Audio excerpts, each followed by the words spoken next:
nowadays. It's a really funny premise. You know, my buddy Andrew, I got a buddy named Andrew who's really into baseball. He's been trying to teach me about it. And there's so much, because I didn't play baseball. I never cared about sports. But when you hit a double in baseball, somebody's going to slide into second. Somebody's going to do that, get a slide into second after you hit a double. And that's all I've learned so far. Right. Next week, we're going to take on bunting, I suppose. And I want to tell you that I can't hit this enough. I mean, Brooke is very attractive when she's being shocked. Thanks, Pen. Do you know what? Don't get used to this, anyone. HR is going to get on me for this, but you're more magnetic when you're being shocked. You just are. I've been saying Every yes single person should come out here and hook up one of those fake e-meters to you and just shock the hell out of you. But the things I as do. much as you shocked the hell out of Brooke, I don't think you fooled us, and I may have snuck in a few things there, here and there. Do they know how you did your trick? They know. They know. No, you brought us joy, though. That's good. Yeah. You brought us a lot of joy. Thank you so much. I hope we get to do that again. Thank you. Or maybe not. Simone Turkington. Thank you.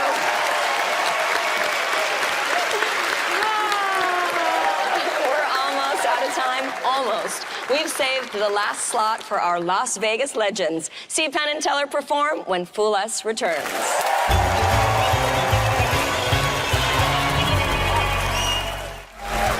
Welcome back. It's time to close our show with a magical jam session with Mike Jones on organ, Kurt Gear on drums, and of course, the stars of our show, Penn and Teller. I woke up this morning, it was so hot in the desert.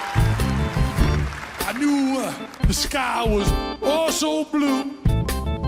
I dusted my broom and then I knew what I had. I had to play my blue kazoo. I opened the case, it was all glittery. It was like it was covered in dew. But there was nothing in it. It was empty. There was nothing. I didn't have my blue kazoo. I was on the killing floor. My heart was broken. I won't play no other hue. Only one kind I'll ever play. And that is my blue kazoo. I asked Brooke Burke, I said, hey, baby, can you help me out? I asked the Foolers, can you do some voodoo? But I just had pink ones now.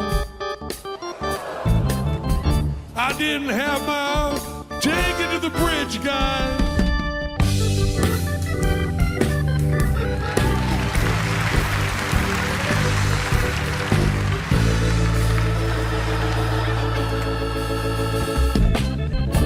I need some help from everyone.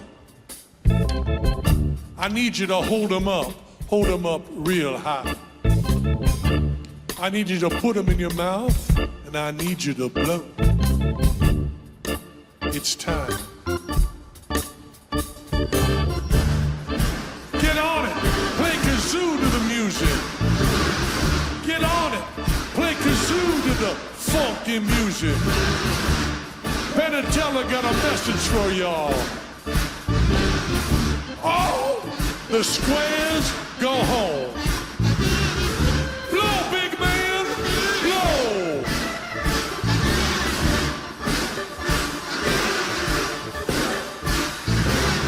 The audience, they were so great.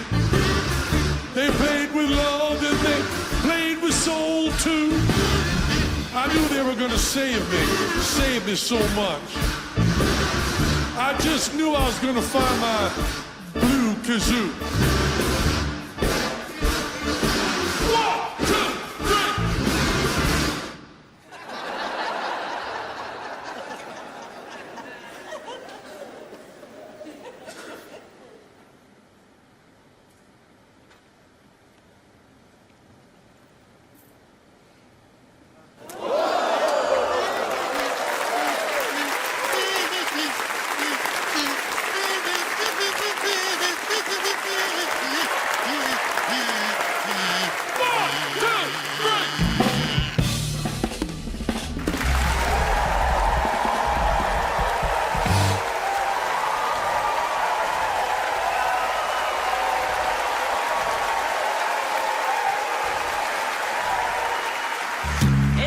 to load the band and head out. Thanks to all of tonight's magicians, and good night, everyone, from Las Vegas.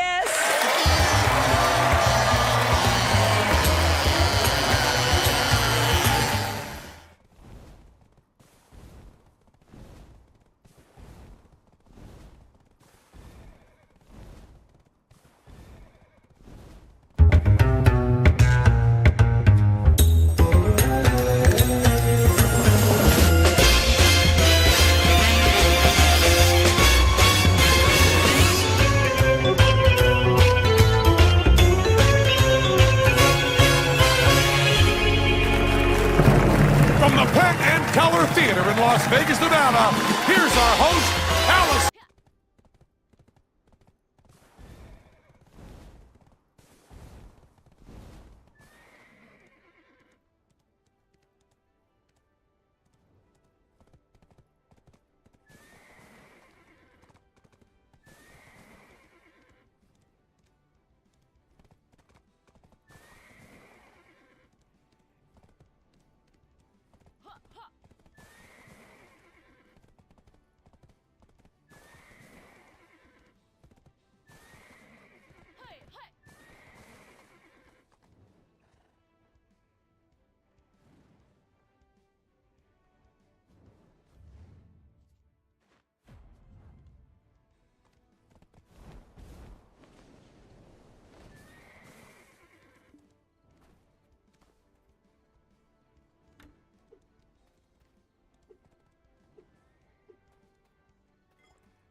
Horses are only great. Horses of the rich folk are bad news.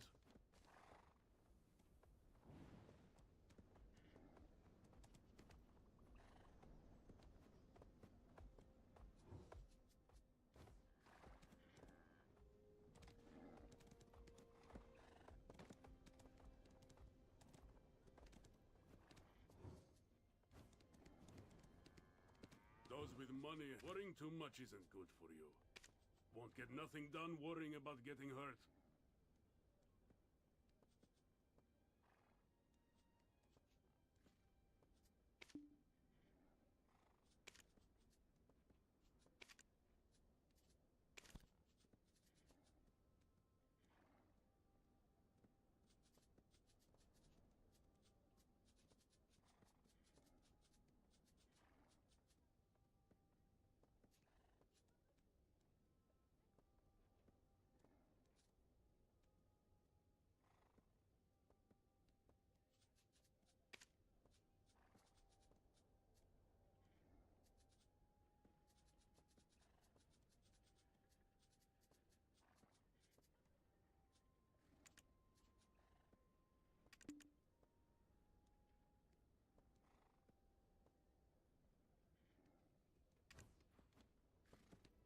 Worrying too much. Horses of the rich folk are bad news.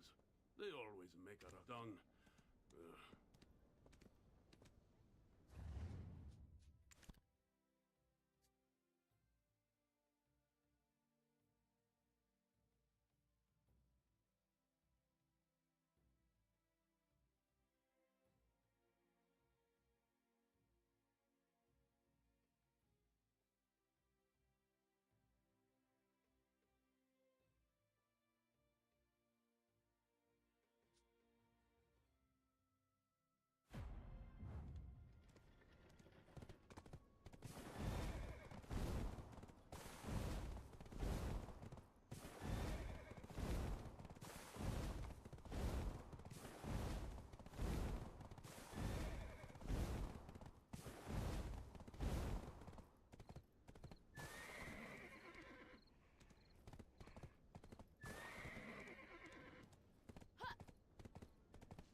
Those with money have no worries.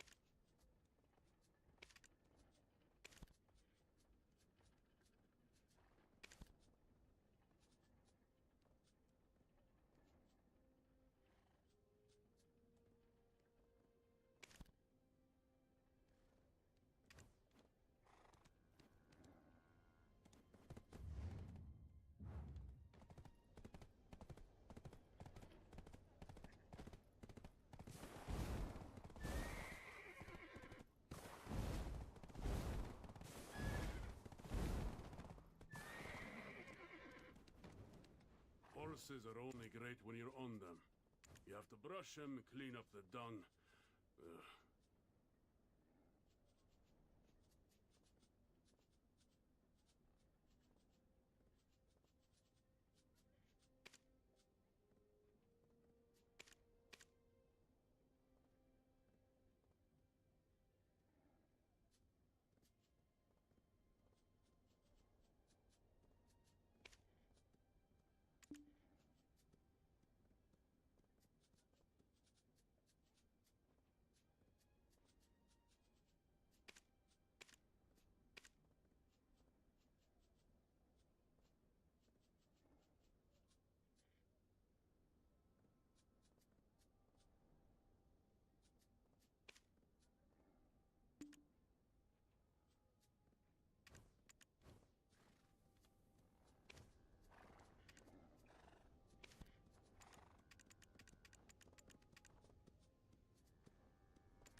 Horses are those with money have no worries.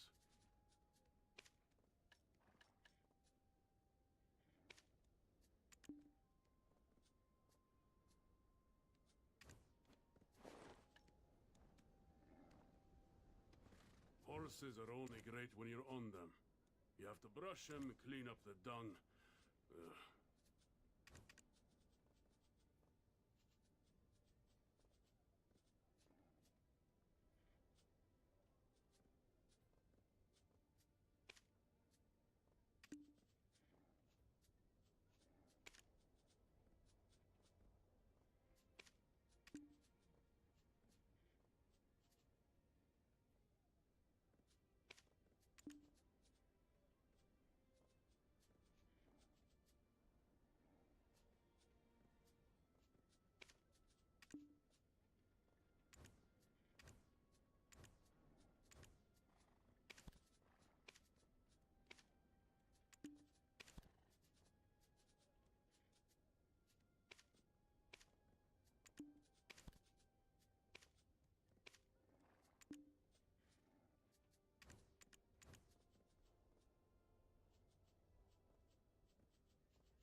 here.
Horses are over. You're here.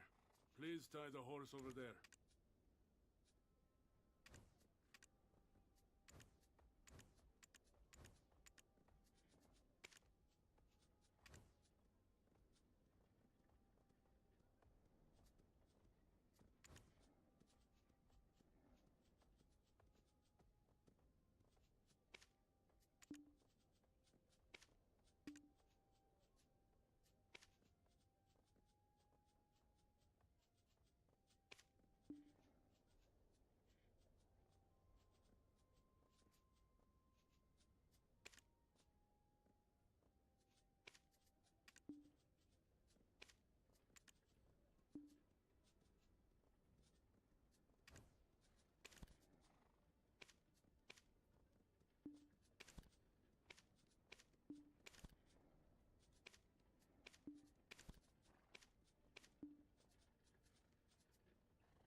Horses of the worrying too much isn't good for you.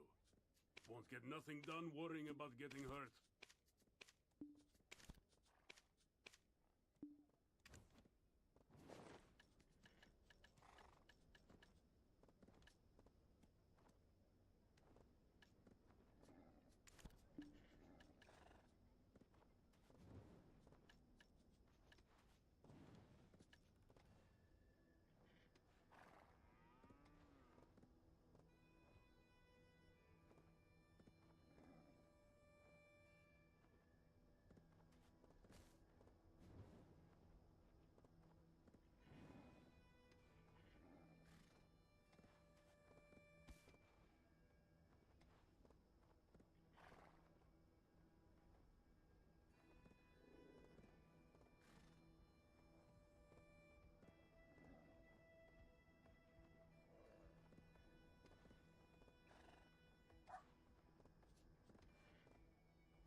space, of course.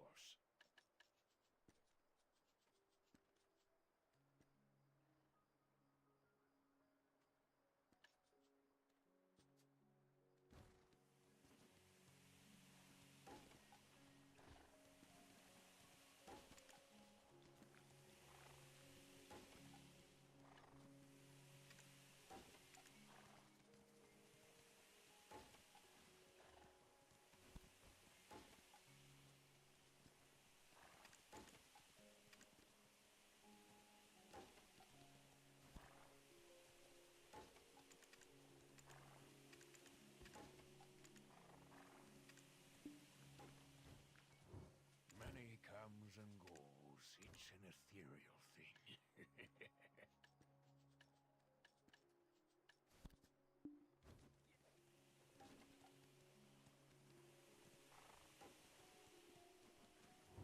You want to extend your storage space?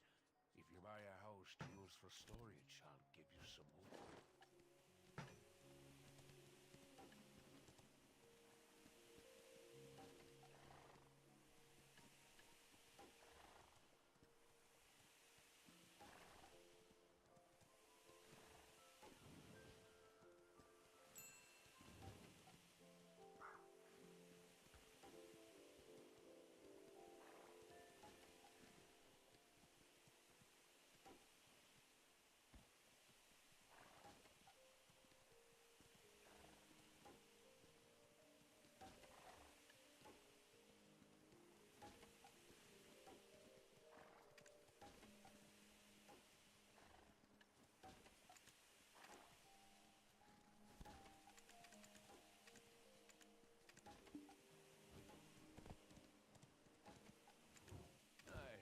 Container. If you have this, you can use the storage in your house.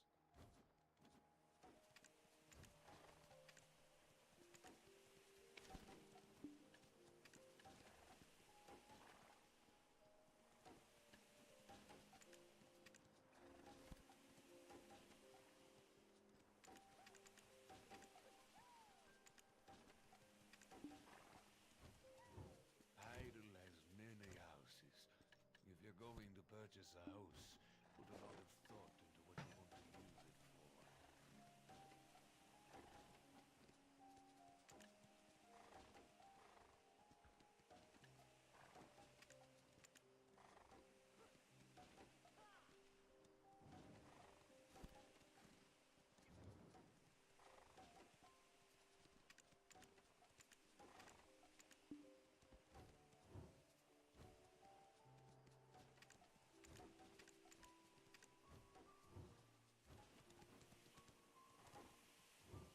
Be friends with the villagers.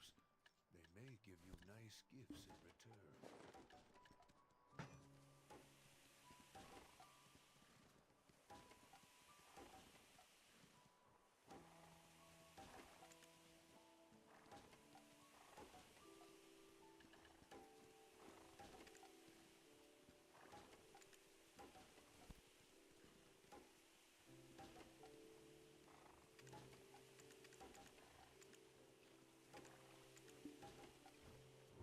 If you have a lot of stuff, leave it with me. Within your allowed space, of course.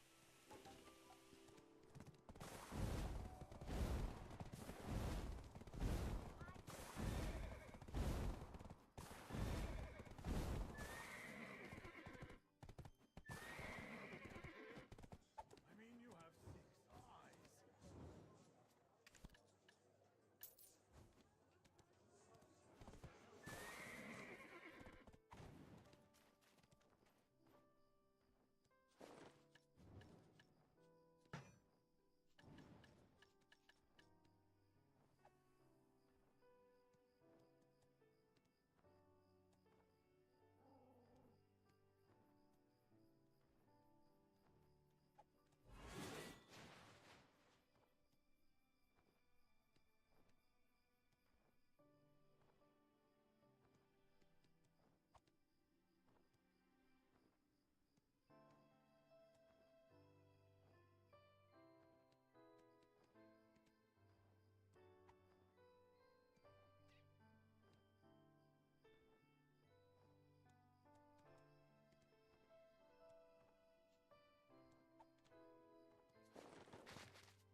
Tonight we have a great show as usual. Amazing magicians trying to fool Penn and Teller. But we also have a very special surprise that involves everyone watching. And here to tell you all about it, the two and only Penn and Teller!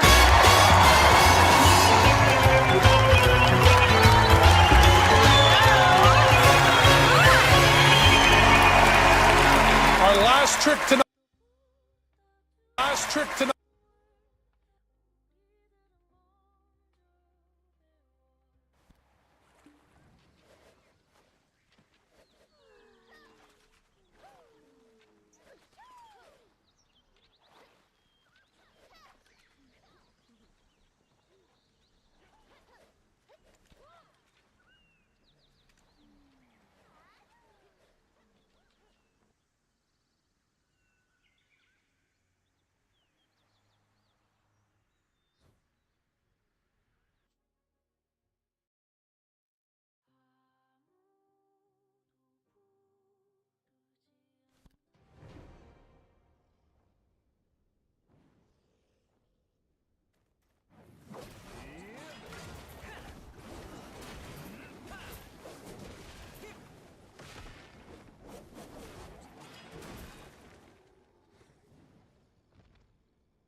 tonight is going to happen in your homes. I mean, all of you. Find yourself 4 cards, same backs, different faces, and you're going to ruin them. So take them from an old deck. But have 4 cards ready at the end of the show, and we'll make the magic happen right in front of your TV. You at home, get ready.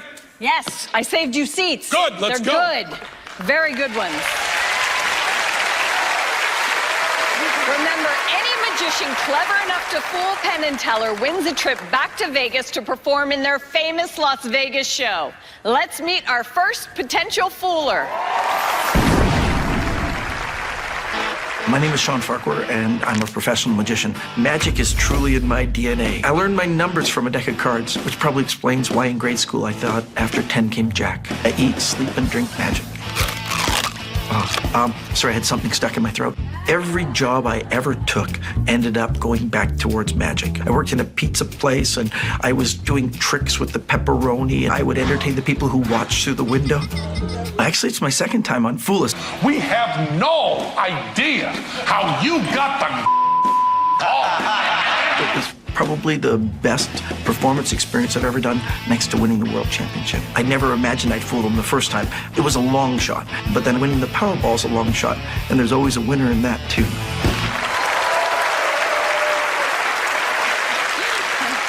For the first time ever, we're bringing back someone who already fooled Penn and Teller. no. Here to see if he can do it again, please welcome Sean Farquhar. Wow. Back on the Fool Us stage, you know the first word that comes to mind? Deja vu. Gentlemen, if you recall, the last time I was here, I was the world champion of card magic, and I did a card trick, and for me, it was an awesome memory. And speaking of awesome memories, that's what I'm going to demonstrate tonight, with the help of Allison. Would you mind helping for a moment? Oh, thank you so much. Alice and I have a book. This is The Adventures of Sherlock Holmes. I want you to take a look at the book and make sure that all the pages are different, that it's not one page repeated over and over again. Every page is different in the book. It's a real book, yes? Yes. There are 200 and some odd pages in there. Average page has between 200 and 250 words, which means there's somewhere between 40 and 50,000 words. I've memorized them all. Every page, every paragraph, every sentence, and every word. And you're going to test me. Sound like fun? Sure. Allison, pick any page you'd like in the book. Tell me the page number, and I'll tell you what's written on it. Okay, 102. 102, it's excellent. The first 2 words that appear on 102 are Sherlock and Holmes. Am I right? Yes. I am, yeah. I should point that out. The top of every page says Sherlock and Holmes. It's a gimme. This is way too easy. And you see, I can see the pages, so it's not really test conditions. Okay. I got a good, yeah, if you do that, it just makes the book happy. Here's what we'll do. We'll do something a little bit different. Test conditions. We'll turn so we're not facing each other. In fact, we'll stand back to back. Yeah, shoulder to shoulder, cheek to cheek. Oh, hey, you work out. Okay. I want you to open the book to any page you'd like to now. A different page. A different page, because I already saw stuff on that page. Okay. And once you've made a decision, say, Sean, I've made a decision. I've made a decision. That's awesome. I'm happy with the decision. Are you happy with the decision? Sure. Good. Now that we're both happy, I want you to be more like my wife. And even though we're both made the decision and we're happy, I want you to change your mind again. Okay. Is that too close for home? Yeah. All right. Are you on a new page? Sure. For the first time, what is the page you're on? 64. 64. Is there any way you would have known that you were going to be on 64 tonight? None, No. right? No. Good. I want you quietly, just to yourself, to count the number of paragraphs that are on page 64.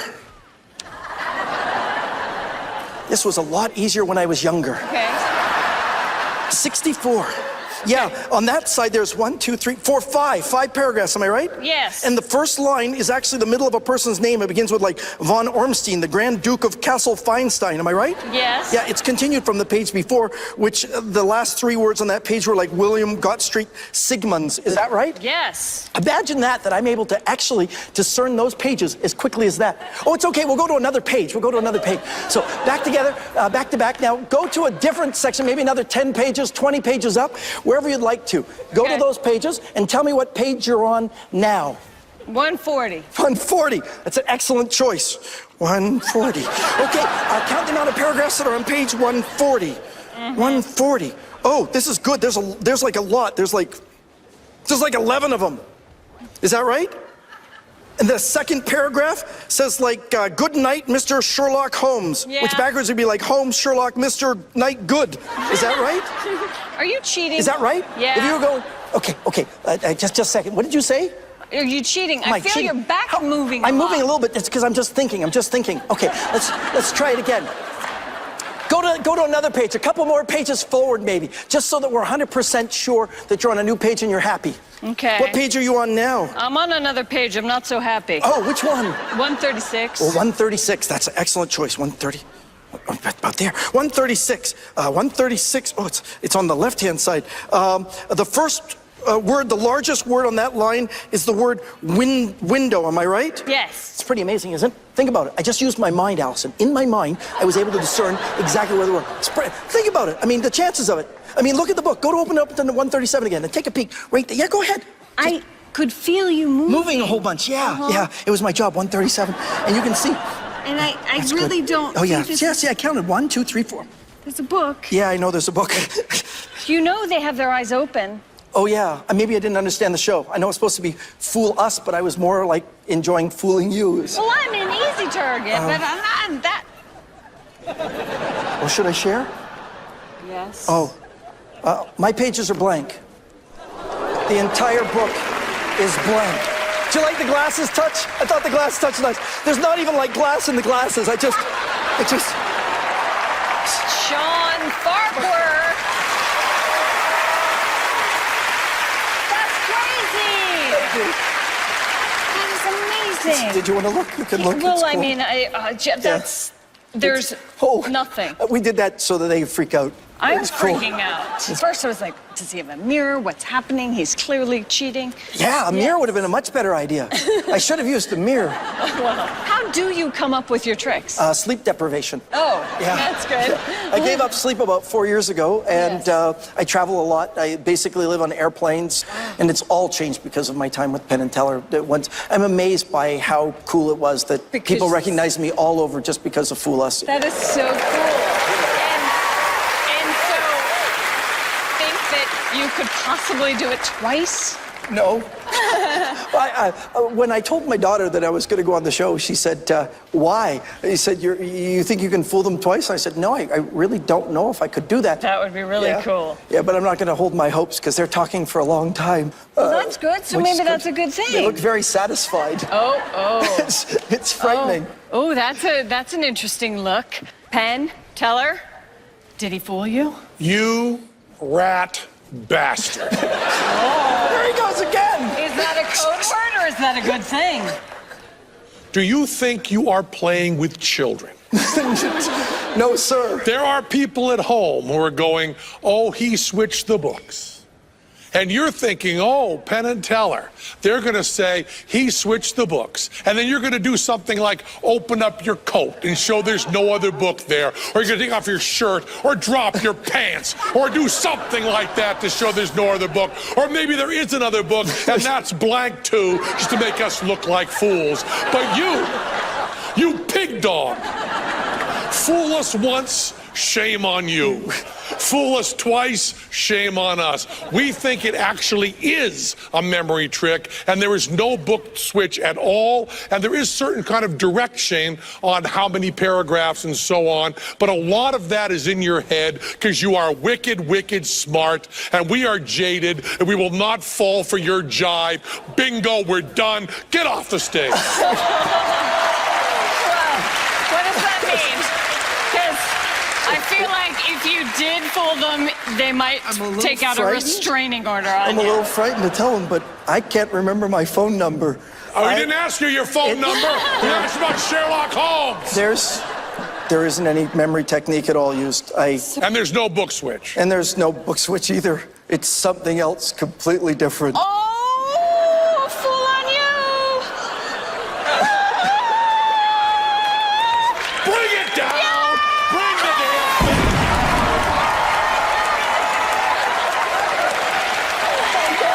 And you, sir, will be on the show again over my dead body.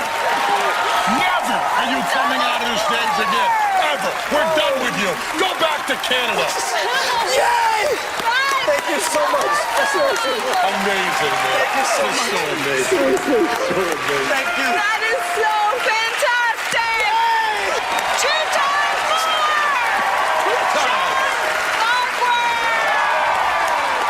Penn and Teller have been fooled. Let's see if it can happen again when we come back. And make sure you have 4 cards with all different fronts and the same backs that you're willing to ruin, and we'll do a trick for you in your home at the end of the show.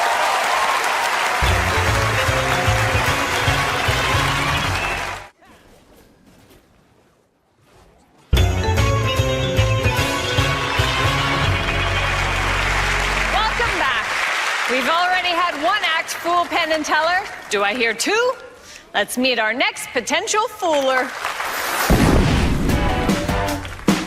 I'm Michael Kent from Columbus, Ohio. I do a stand-up comedy magic show. My show's really high energy, but I'm sort of a smartass. Can I say that? I think of it as like the magical embodiment of a smirk. When I was young, I was fascinated by magic, but drumming was my main thing.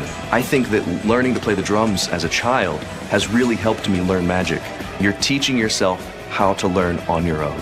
I'm performing a trick with a bottle of alcohol. I know that Penn and Teller aren't big drinkers, so I hope they'll be able to look past that and enjoy it nonetheless.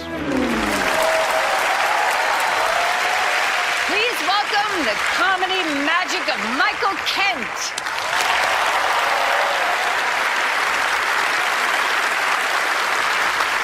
Would you like to see something amazing? Say yeah. Yeah. Oh, good. This is a thing with a bottle and a glass. And the idea is to get the bottle and the glass to switch places. I'm going to do that using nothing but these 2 red tubes. I can still do it. It's okay. Nothing but these 2 red tubes. You cover the bottle, you cover the glass. On the count of 3, 1, 2, 3. Nothing happens. Unless you're cross-eyed, that was awesome. It didn't work because I didn't say the magic words. The magic words are change. Help me out. Change. Louder. Change. I feel like Obama. Let's see if it worked. The bottle is now here. The glass is now here. That's the easy part. The hard part is getting them to go back to where they were. I need different magic words for that. Let's say, make them go back. Make them go back. Let's see if it worked. What? You did it. You did it. Sometimes I can actually do this. I love that sound. Let's do it again. Remember, tube number 1 covers the bottle. Tube number, oh, sorry, my bad, sorry. Tube number 2 covers the glass. That's a bottle, that's a glass. We'll do it again. We'll do it again. Tube number 1 covers the bottle. Tube number 2, sorry. Tube number 2 covers the glass. That's a bottle, that's a glass. We'll do it one more time, using only 1 tube. If you cover the glass, that becomes a bottle. If you cover the bottle, that becomes a glass. That means there's an extra bottle. You put it right here. You don't let people see it. If you cover the glass, that becomes a bottle. If you cover the bottle, that becomes a glass. That means there's an extra bottle. That means you got to put it away. Sometimes when I do this, I don't use any glasses. If you don't use any glasses, of course, you need to use 2 bottles with an extra bottle. I don't know why, but it fits with the theme of what I'm doing here. There's another one here, but if there's one here, there's one here. There's one here, there's one here, there's one here, there's a glass here, there's a bottle here, there's a bottle there, and that's the trick.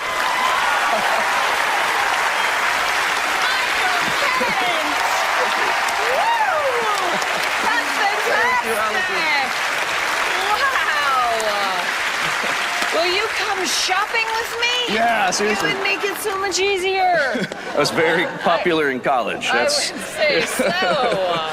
Now, you told me a story backstage about when you were doing a trick and somebody wasn't a very good audience member. The strangest thing that ever happened to me. Yeah.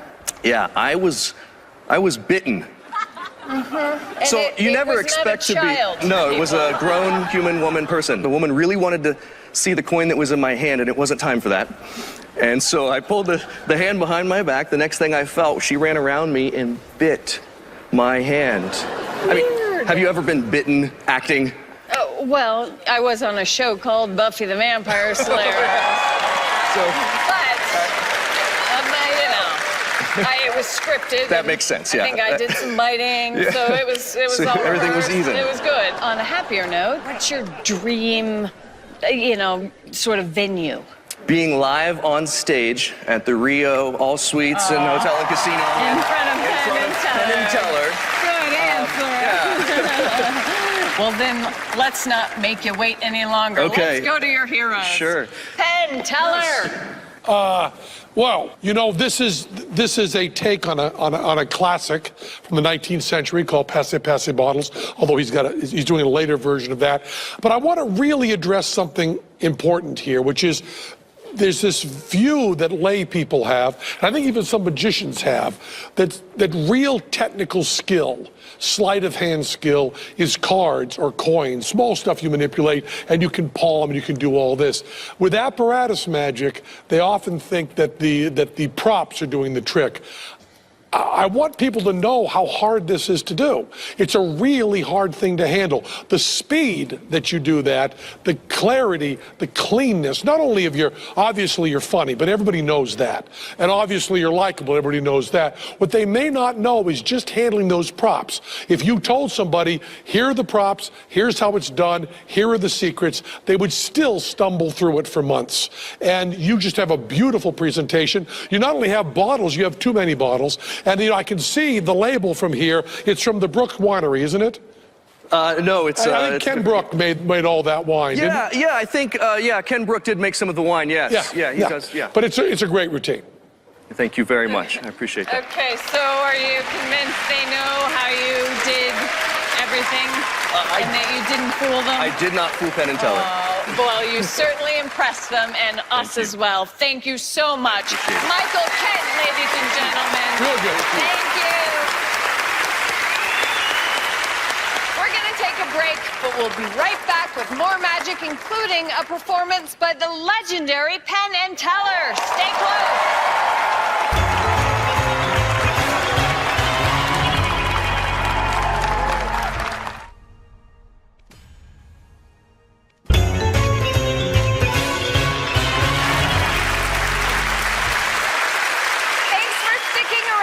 As a thank you, I give you our next magician.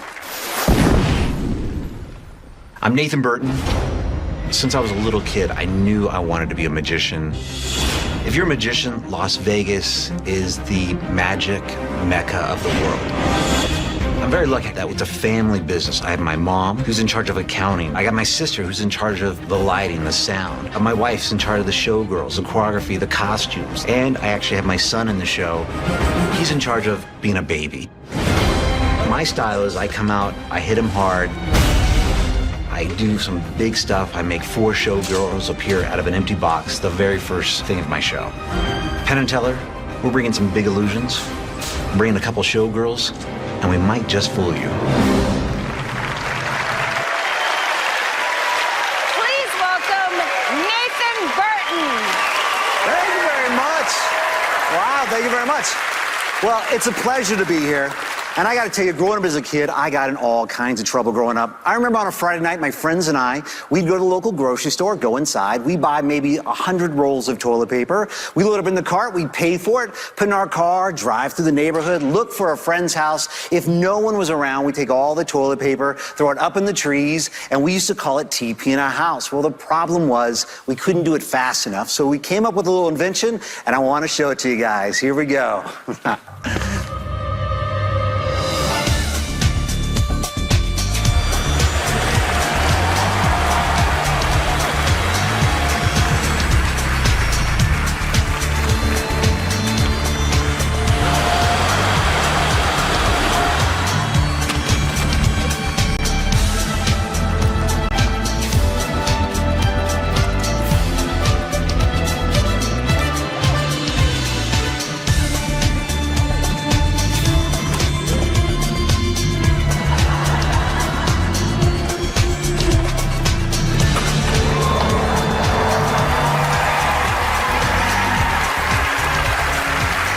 Can I show you one more?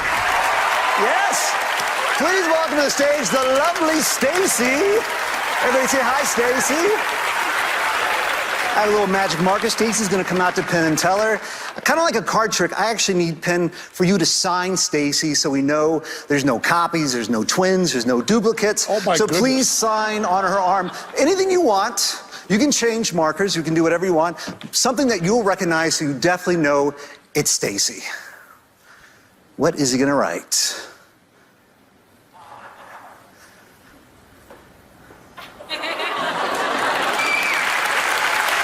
Come on up. What did he write? Oh, that's very cool. Are you guys ready? Let's do it. Come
signature.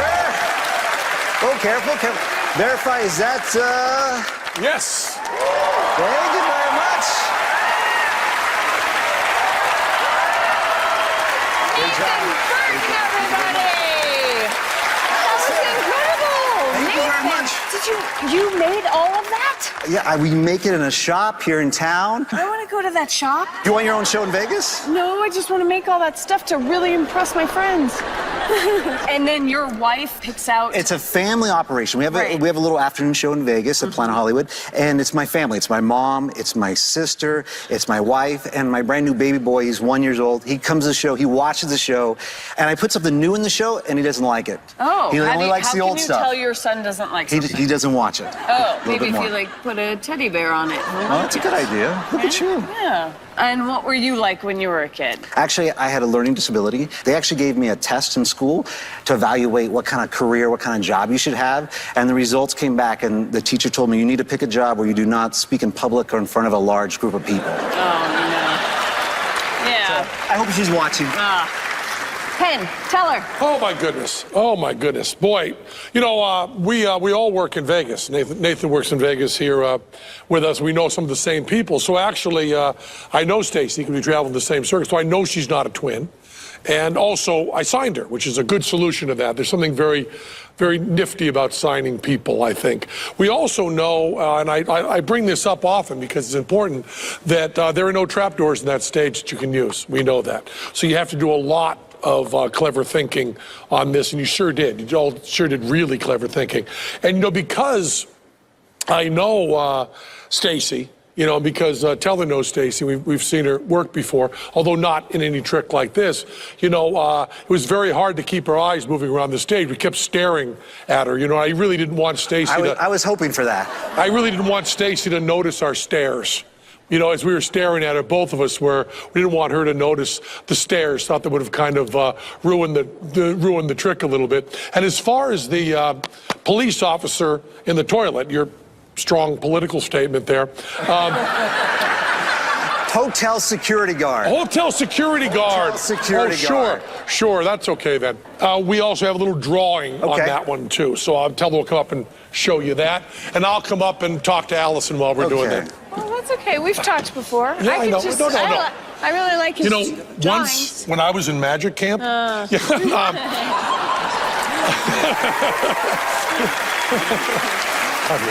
lot of talking for someone who doesn't talk. a lot of talking for someone who doesn't talk. Just a lot of chitter chat. Did he figure it out? What's happened? These guys are pros. Amazing That's why they're material. on the side of And a it was- hotel.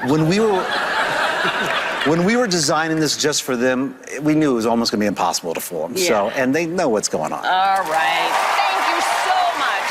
Ladies and gentlemen, Nathan Burton. Don't go anywhere because we've got more magic for you. And remember, later in the show, you get to do a trick with Penn and Teller.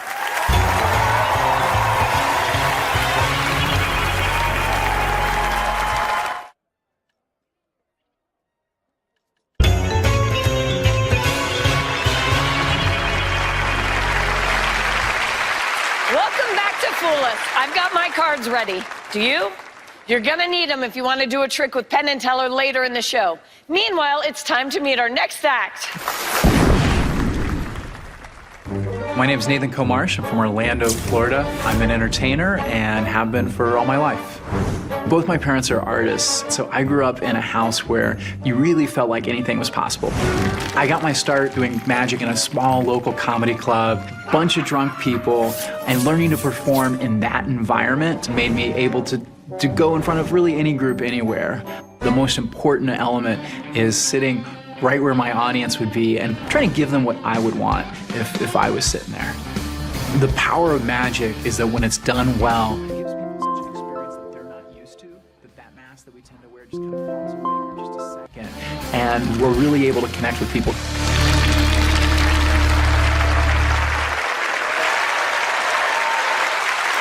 Ladies and gentlemen, please welcome Nathan Comarsh.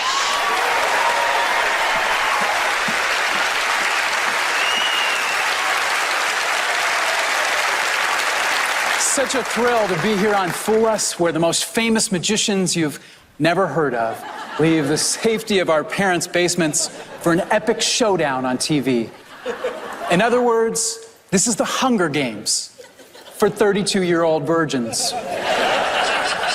And ladies, just so you know, I'm 33. We live in an amazing time. I can get the answer to almost any question by reaching my pocket, giving my phone a couple taps, but imagine technology's next step. I want something, it just appears.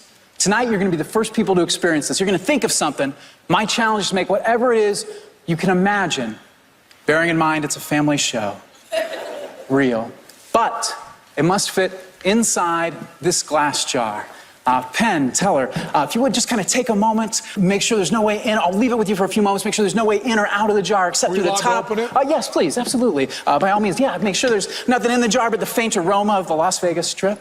And as we're doing that, I should emphasize, no one here is in on this. Nothing's been set up. So that you guys know that, we're going to make the process so random, it's completely out of my control. Each of you has a card and a pencil. I'd like you to think of something that could fit inside our jar. This could be a grape, a flower, Danny DeVito. If it's small enough to fit inside our jar, that'll work for our purposes. And as they're doing that, Allison, perhaps you would join me for a moment?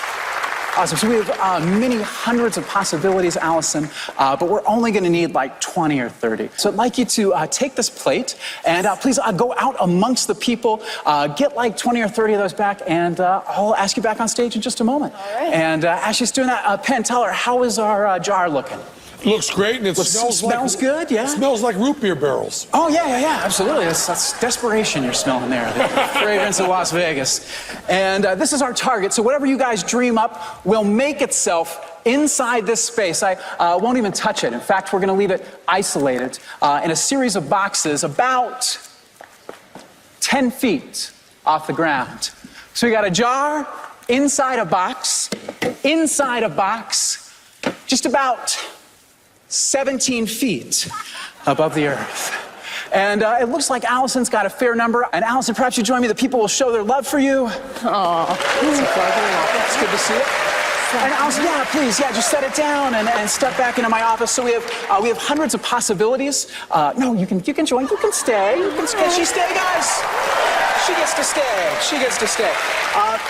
As random as we can be, and in fact, Allison, and let's step into the light, shall we? And so if you would just kind of turn your head and reach inside and grab one for us, Allison, and hold it tightly against yourself. Just keep that card very nice and warm. And as she's doing that, let's see what might have been, because we have a few different possibilities here. So we have dice, we have a dollar bill, not terribly ambitious, Yahoo. I'm not sure what that means, but Penn, Teller, I'd like you guys to hold on to this as well, so you make sure there are many different possibilities. Because had her fingers moved just a little bit differently, Allison would be holding on to a different card. And whatever Allison's holding on to, I have to make it real. In a jar, 25 feet. And Allison, for the first time, what is our object? Shall we take a look? Onto a golf ball. And now for a meaningless, dramatic gesture. Woo! It gets better, guys. It gets better.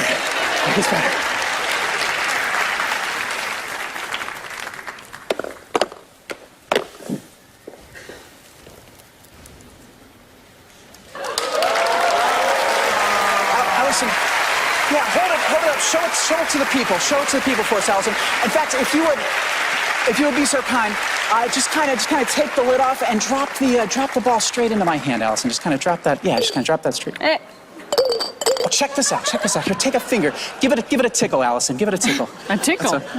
It's a real solid golf ball, Yes. Allison, and it's a real solid glass jar. No way in or out of the jar except through the top. But the ball doesn't fit through the top. So the only way this could happen is if that ball came into existence inside the jar.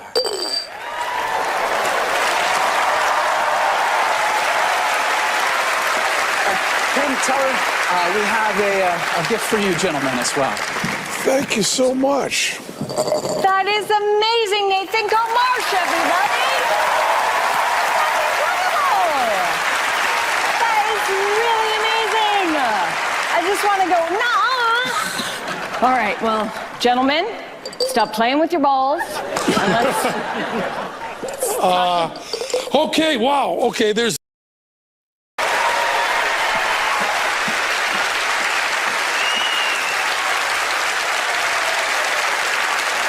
Such a thrill to be here on Fool Us, where the most famous magicians you've never heard of leave the safety of our parents' basements for an epic showdown on TV. In other words, this is the Hunger Games for 32-year-old virgins. And ladies, just so you know, I'm 33. We live in an amazing time. I can get the answer to almost any question by reaching my pocket, giving my phone a couple taps, but imagine technology's next step. I want something, it just appears. Tonight, you're gonna be the first people to experience this. You're gonna think of something. My challenge is to make whatever it is you can imagine, bearing in mind it's a family show. Real. But it must fit inside this glass jar.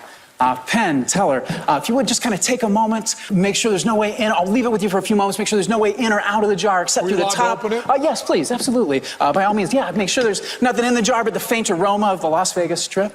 And as we're doing that, I should emphasize, no one here is in on this, nothing's been set up, so that you guys know that we're gonna make the process so random, it's completely out of my control. Each of you has a card and a pencil.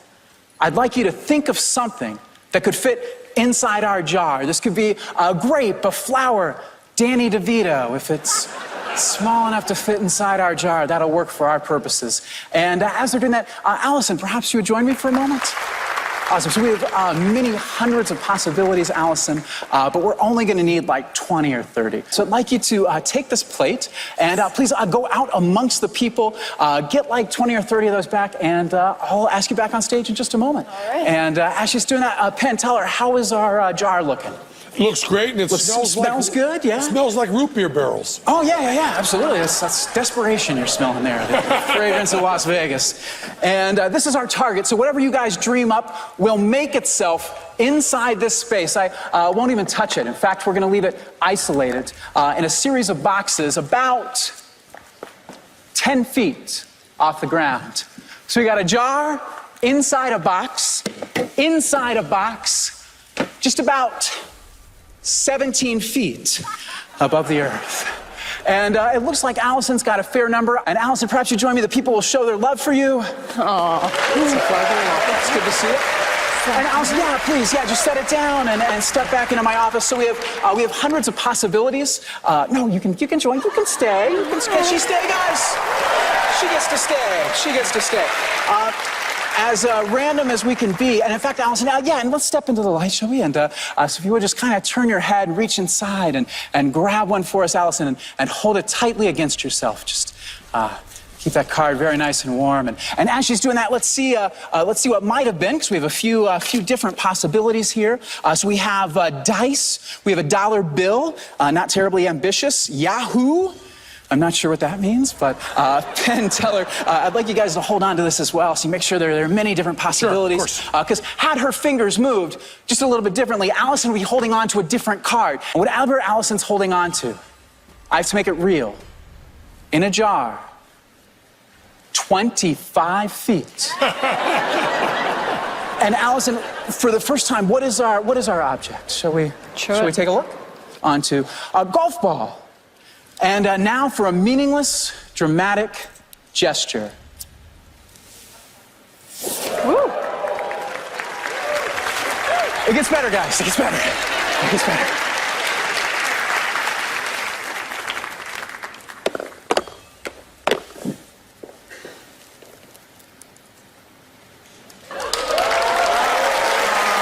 Allison, yeah, hold it up. Show it to the people. Show it to the people for us, Allison.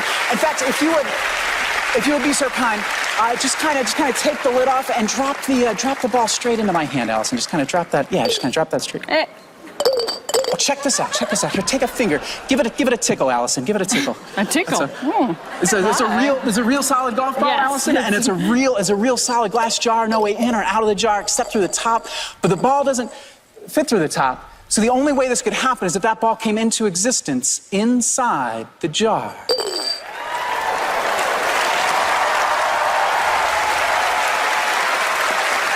Penn Teller, we have a gift for you gentlemen as well.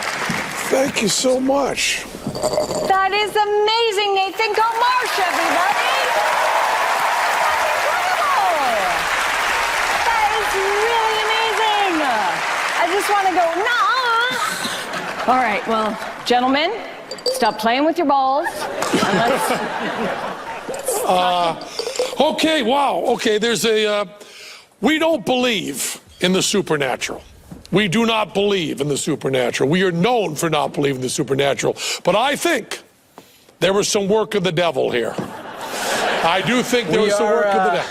We are acquainted. We are, Yes. There is some work of the devil. You may have borrowed, actually, a shirt or a tie or a handkerchief from the devil, as a matter of fact. Yes, absolutely. In order to be able to do that. Now, I was very interested in the growing height of that pole. Yes. You started out saying it was 10 feet high. Yes. Then it was 17 feet. And then it was 25 feet. And yet, it seemed to me to be getting lower instead of higher. Because to put that in there, you needed the chair.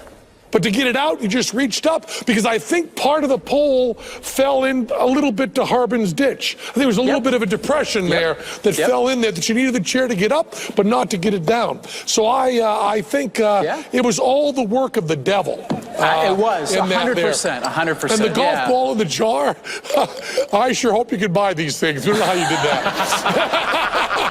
There is a secret to that, but you guys got so much of it that we're thank you. Yes, Thank you. So you agree that they know everything absolutely. there is to know? Absolutely. Well, thank you, Nathan Comarsh. Everyone, Thank you guys. for entertaining Appreciate us so much. Thank you guys.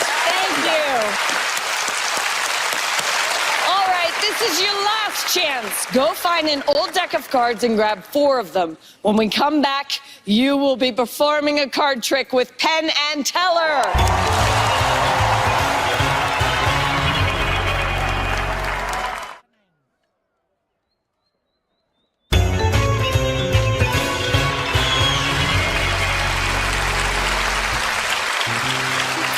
Normally, Penn and Teller perform tricks for you, but tonight they're going to perform a trick with you. Ladies and gentlemen, Penn and Teller.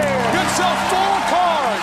All different faces, all same backs. Teller's handing out a few right down there. We're going to do Penn and Teller's love ritual. If you follow this perfectly, you will find love. I don't care what kind of love you want. You want romantic love? We got it for you. You want familial love? We'll give it for you. You want platonic love for some weird reason? I'll give you that too. This will find you love. Take your 4 cards. Do this at home. We don't want to know the order. We don't even want you to know the order. Put them face down just like this. Mix them up a little bit. Just mix them up. Mix them up so you don't know what order the cards are in. That's important. Now follow what we're doing carefully, okay? Watch Teller or watch me, but hold them landscape mode, parallel to the floor, just like that, the long way. Now fold them in half. You got to weaken your backbone to find real love. Fold them in half just like that. Fold them perfectly and then crease them. And once you've creased them like that, fold them back the other way and crease them again. Now it may look to you like all you're doing is weakening the middle of these cards, and that is all you're doing. Keep folding them back and forth till they're nice and weak in the middle. All 4 of them right together just like that. When they're nice and weak, you take them and you rip them as a 4 all together right down the middle just like that. You got 4 half cards in one hand, 4 half cards in the other. You do not know the order of them. We do not care what half you put on top of the other. Put one half on top of the other, just like that. Now, from now on, we're going to call these half cards cards. Now, follow the directions carefully. We're going to start out really easy now, really easy. Take the top card. put it on the bottom. That's easy, right? You didn't screw that up, did you? No, you got that. Okay, now take the top 2 cards.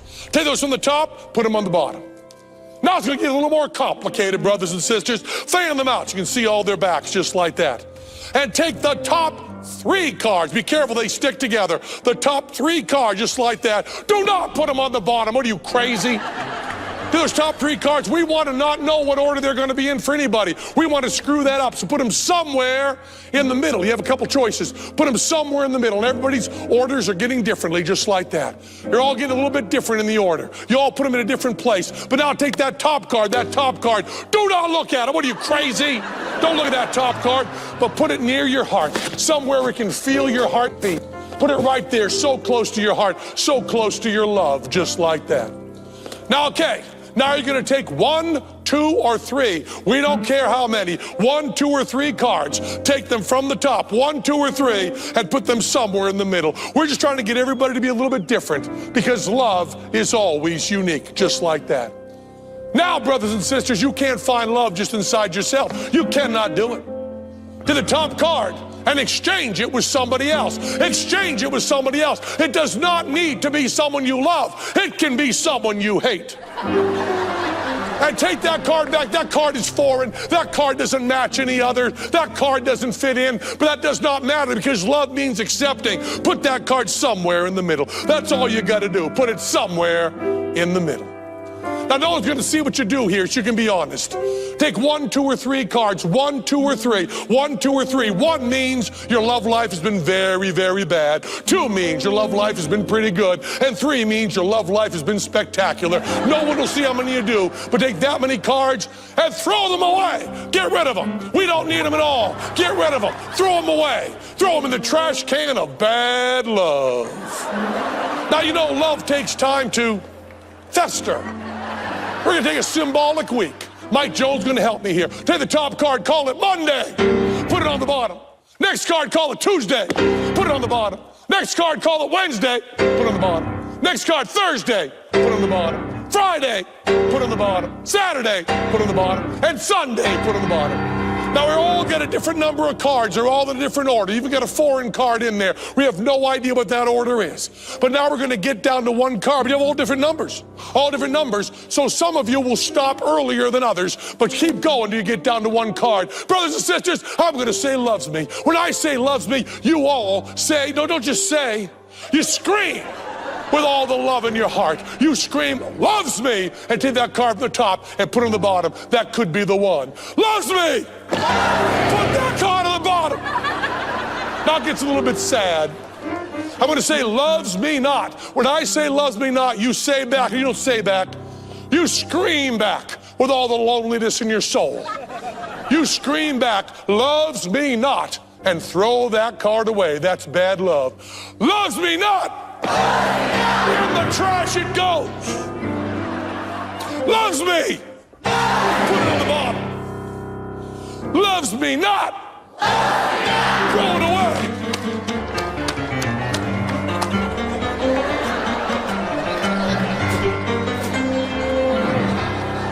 That was Minnesota, 1978, wasn't it? Loves me. Put it on the bottom. Loves me not. Swipe left. Loves me. Put it on the bottom. Loves me not. Break up by text. Loves me. Put it on the bottom. Loves me not. You're all down to 1. Don't look at it. Do not look at it. Reach near your heart. Pull on that other card. Do not look at it. Do not look at it. Hold them back to back.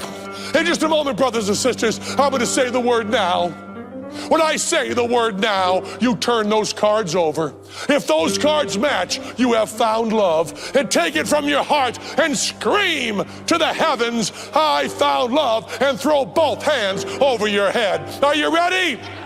Now, I found love. Yes, you did, brothers and sisters. You found love, didn't you? You found love over here. You found love over there. We all found love. You found love, brothers and sisters. You found your love. Mike Jones on piano. Stop, Jonesy. I see someone here didn't find love. Is your cards not match? What does that mean?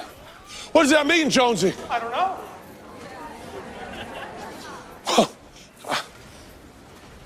It certainly doesn't mean you're too stupid to follow simple directions.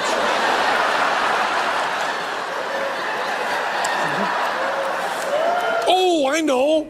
It means you are gonna die bitter and alone. That's what it means. Guess what's found love, did we? We found love, brothers and sisters. We found love. Keep those cards forever. Exchange them with someone. We found love. We found love. We found love. We all...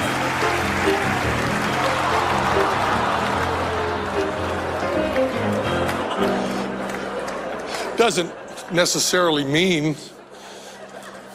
you're gonna die bitter and alone. Good. All right. Now our night is complete. Come back next week for more Penn and Teller Fool Us.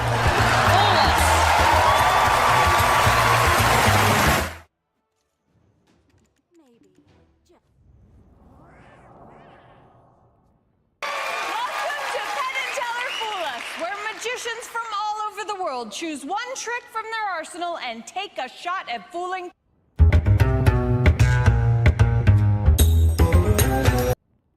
Elon treats me like a queen. Elon and I consider ourselves married already. This woman is ready to leave her husband to be with billionaire Elon Musk. I love yous and I just want to be with you. And I like to get him hot and bothered while he's at work. An old lady doing that to a young kid. Her and her husband are going through a divorce, and it's about to be finalized. Elon Musk was going to drive a Tesla to our front door with $100,000 cash in the backseat and hand her the keys. If I want something, it's mine. Betsy uprooted her whole life, packed her things, and was ready to start this new chapter with Elon. She believes Elon's coming this weekend to pick her up and take her back to California. I'm packing my life. I mean, I'm not coming back. She had taken jewelry and sold it. She got rid of all her jewelry that way. Yeah, it hurts John very much that I did it. Elon's told me he'll replace every bit of it. Join us on another episode of Scamfish. We'll fly to Texas to try to give Betsy the truth. Dallas, here we come. But will she accept it? I think we're gonna have to go above and beyond just to prove that this isn't what she thinks it is. All the information that I have, honest to God, points to real. I'm telling you right now that you're not gonna like what you are gonna hear today. Don't forget to like, comment, and subscribe. Your engagement with our videos help us reach new audiences and can potentially stop other people from being scammed. All right, we're back. We got another case. This one is from a man who's writing in on behalf of his mother. I'll read the email. Hi, Catfish team. I'm writing in on behalf of my 63-year-old mother, who we think has fallen victim to a romance scammer impersonating Elon Musk. He has convinced her to send thousands of dollars through gift cards and sell her jewelry to fund projects he's working on. Despite multiple family interventions, she continues communicating with him. This person appears intent on draining her assets and leaving both my parents financially ruined. Any help would be appreciated. Sincerely, Brian. Hi, I'm John. I'm from the Dallas, Texas area. I'm 71 years old. My name is Brian. I am 39 years old and I'm from Forney, Texas. I've always had a strong relationship with my mom. Growing up, people would probably characterize me as a mama's boy more so than with my dad because my mom would stay at home. My dad went to work, so I was always more close with my mom than my dad. I was working in a camera store in the mall in her town, and her best friend, she worked for me. So we met and ended up working for her dad, who was in construction. That's our story. Getting to Dallas in '83. We've been all around the area. They've been married for 43 years. So they have always been kind of the example of like what a long-lasting relationship looks like. I've never really seen them fight much at all. They've had their spats, but usually they always get along really well. They always play the part real well anyway. Less than 10 years ago, they renewed their wedding vows. So yeah, they've always been pretty close. Despite a seemingly perfect marriage, John started noticing changes in his wife's behavior. Betsy would stay up all night, fall asleep on the couch, claiming she's doing this or that and acting abnormally. We sit on the couch every night, It's like most couples, and I'd be watching TV. And I picked up my phone. While spending her time surfing the web on her phone, Betsy ended up entering a contest that would end up changing her life forever. There was a Tesla giveaway. Elon Musk was going to drive a Tesla to our front door with $100,000 cash in the back seat and hand her the keys. Unfortunately, Betsy didn't end up winning the contest, but then she got the surprise of a lifetime. He responded to me, and he said he normally doesn't do that, but there was something about me that made him respond to me. It just kind of escalated from there to where she was on her phone every time I saw her. And she's like a teenager with that phone, hiding it from me. And we've been talking since early March, and there's been so much conversation. I say conversation, yes, it's texting. Would I like it to be on the phone? Yes, that would be nice, but it's not, and accept that because it is what it is. After Elon gained her trust, Betsy felt a spark and ended up falling in love. Elon treats me like a queen. I'm his beautiful angel, his wonderful angel. Just unbelievable. How are you doing? How's your day going? Have you eaten anything good yet? Have you taken your breakfast? Have you had your lunch? I mean, he's constantly checking on me. I don't know what he says to her other than a large stream of I love yous and I just want to be with you and all the romantic stuff that you could imagine someone saying, and she's just eating that up. We have fun. I like to get him hot and bothered while he's at work. An old lady doing that to a young kid. But I don't do that often. In addition to their online romance, Elon was helping Betsy by showing her the best ways to invest her money. There's a savings program. It's called a dashboard that he has, and it goes for his employees too. And it's basically, it is investing. Some of us investment in his company and just some oddball design stuff he had for engineers or something. He needed some special funds for that. He could have said anything. I think she was okay. She would go for it. She was going to Best Buy and getting these Razor cards and giving him the numbers over Zangy. You know, said Elon Musk wants gift cards? I really don't think so. She got into our bank account and then started doing some cash advances on credit cards. So we're probably north of 10,000 at this point, probably 15, because she had taken jewelry and sold it, just getting money and sending it to him. She got rid of all her jewelry that way. That's my own free will. No one held a knife to my throat. And it hurts John very much that I did it. I wish I had some of it back, a few pieces, but it's done, it's gone. Elon's told me he'll replace every bit of it. If I want something, it's mine. So that's it, it's gone. After sending Elon money through selling jewelry, Betsy hit John with devastating news. The whole divorce idea, I'm pretty sure, came from him. Up until now, John was trying to keep Betsy's behavior hidden from the family, but decided to let Brian know his mom is asking for a divorce. He said, "Your mom is leaving me for somebody online that she thinks is Elon Musk." My immediate thought was just like, okay, she's going through a mental issue or something. Like, I don't know. This is unlike my mom. She's always been one of the smarter people that I know. Street smart, very logical. So this is completely out of character. We're getting married. That's the plan.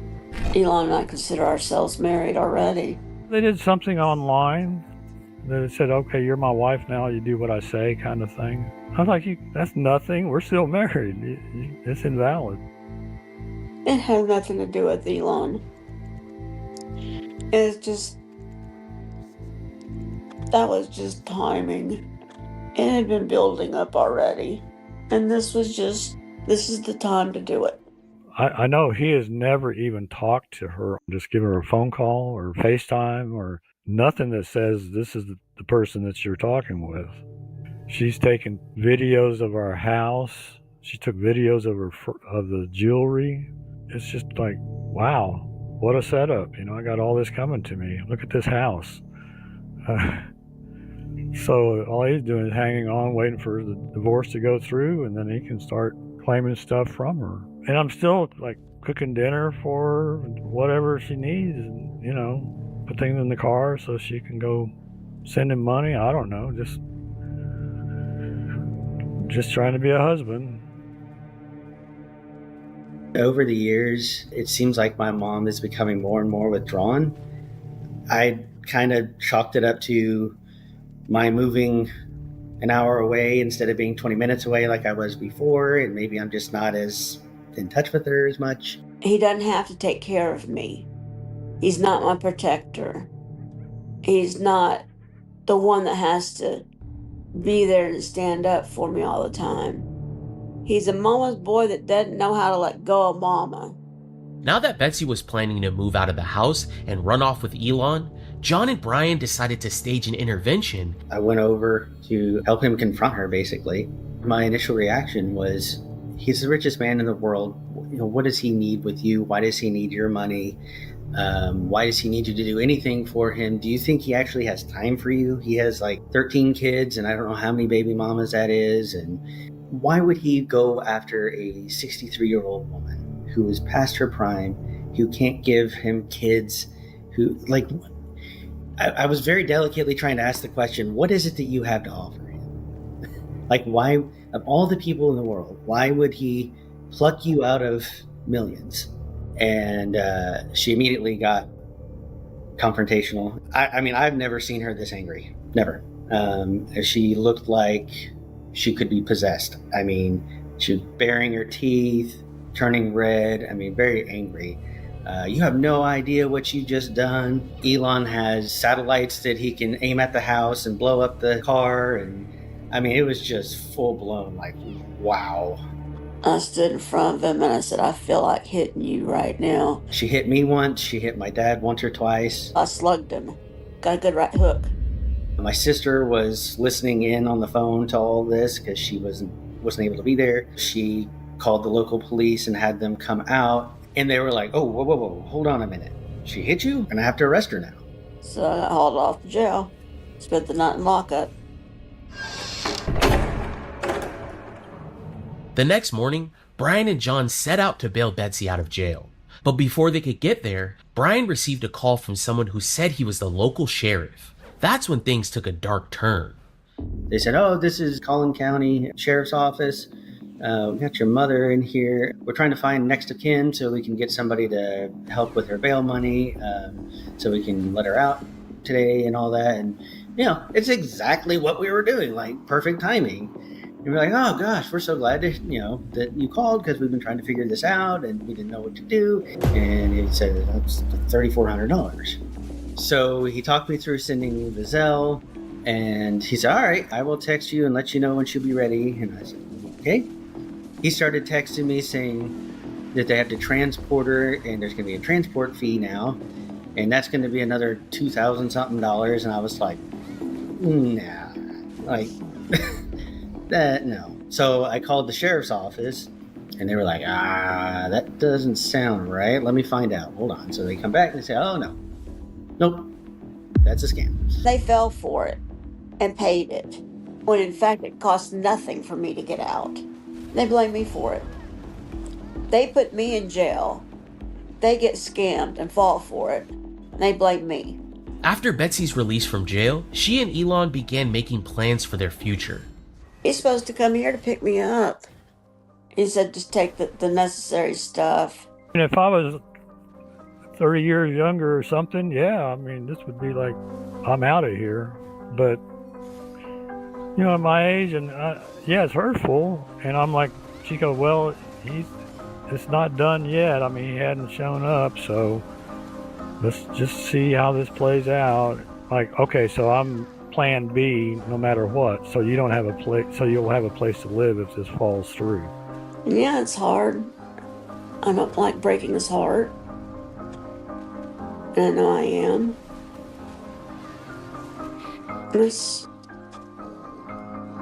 It hurts me to see him like this. It's very disruptive. I mean, everything's destroyed. Stick around until the end, Seekers. We'll dive into who Betsy's been talking to and fly to Dallas to try to get through to her. She said, if it doesn't turn out to be him, are you going to step up to the plate and be the husband I want you to be? Wait, what? You told him that? If you like this video, please consider subscribing. And once you've done that, give this video a like too. Hey Seekers, if you're only following us here, you're missing half the story. Follow Catfish Online on Instagram, TikTok, and Facebook for updates and content we don't share on YouTube. With Betsy and John's marriage on the line, our team quickly got together to discuss the information we have and the best way to solve this case. So she's actually expecting Elon Musk to show up at her door any day now? Yeah, so she has all of her bags packed. She has moving boxes, her collectibles, her clothes, everything is packed. And she believes Elon's coming this weekend to pick her up and take her back to California. So she literally just packed her stuff. It's sitting there waiting for the day he shows up. That's correct. And on top of that, her and her husband are going through a divorce and it's about to be finalized. Oh, jeez. I mean, I'm pretty sure Elon Musk is the richest or one of the richest people in the entire world. So what's he doing asking this 63-year-old woman for money? So the family isn't sure right now. They just have an estimate that she's given anywhere from $10,000 to $15,000, and she's being super secretive about this relationship. And as of right now, she did get a $1,400 loan just so she can send $1,300 of it to a person she had never met before. Yeah. I'm just like really blown away by her believing that Elon Musk would ask her for like a few $1,000s, right? Like he's in the news right now. His stock is getting ready to go so high that he's gonna be a trillionaire.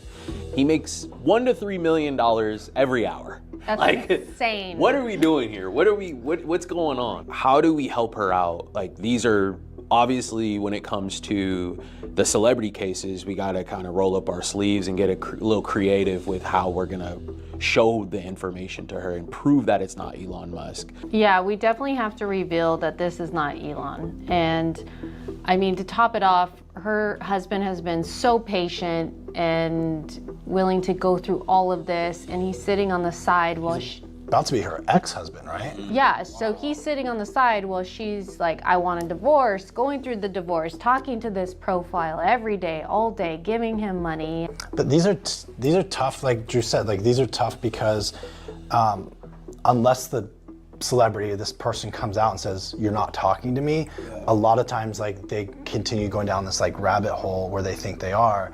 So, I mean, I think if we look at timing of where he's traveling or if we can find anything, he's a pretty public person. Like I don't think it'd be very difficult to find out like where he is, maybe not to the exact second, but pretty close.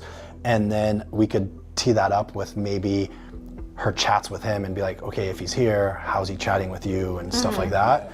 IP tracker, I mean, we've said it multiple times, but it's one of the best things, especially if it's outside of the country, like significantly in a way different place than where he's claiming to be right now.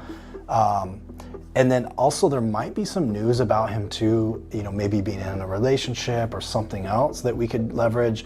So those are the things we can start with. And then as we start collecting more research from her, because it doesn't sound like she's given us that much, hopefully there'll be some other clues that we could leverage, you know, leading up to it. All right, so it sounds like we got a game plan, still a little bit more to work out, but I think you guys can do it while you're on the road. Let's get with Connor, let's get him on the phone and start booking these trips and flights for you guys. All right, Dallas, here we come. All right, let's do it. While we were beginning our research for Betsy's case, Brienne got an urgent text from her asking to give her a call for an update. Hi, Brienne. Hi, Betsy. How are you? Well, pretty good. Our divorce was final on Thursday morning. Okay. It was just another day. For me, anyway. It was a little bit harder for John. So what was going on in your mind? You just feel like it was the right decision and you're feeling good about it? Yeah. How is John? I know it really hurt him. which I feel really, really bad about. Yeah. We grew up together, basically. After 43 years, you know, we learned a lot together. Yeah. But never in my wildest dreams did I ever expect this to happen, and of course he didn't either. So I really feel bad about it. Yeah. Mm. But we grew apart. Mm-hmm. And that's the main thing that happened. And Yeah. Well, tell me what's going on. You texted me and said that you want to get a flight to California? yeah, I was going through my messages, and back early October, there was one that said that he wanted me to come see him. What happened this weekend? Because I thought he was supposed to come to you. Well, there's a lot of things. Well, there was a spaceship launch on Saturday night, so, which I did not realize. So that definitely was not going to be on this weekend. He was a little bit busy, which if I'd known that ahead of time, I never would have thought this last weekend. He didn't tell me those things ahead of time. He's an extremely private person. Mm-hmm. And he doesn't tell me that till right the last minute. Now, is that the reason why you want to book a flight to California? No, like I said, I was just going through some old texts and ran across this one. You know that we've already booked our flights to Dallas to come see you on Wednesday. So we're leaving in 2 days. Instead of you spending the money to fly to California, let us continue with our plans to fly to you. We'd like the opportunity to sit down with you, share what we have found when we conducted this research. Honestly, if it is him, Brianne, if it airs, if he were to find out about it, this would ruin my life completely.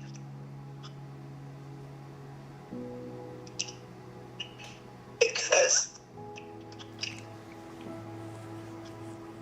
I would be a liar, Yeah. and it can't happen.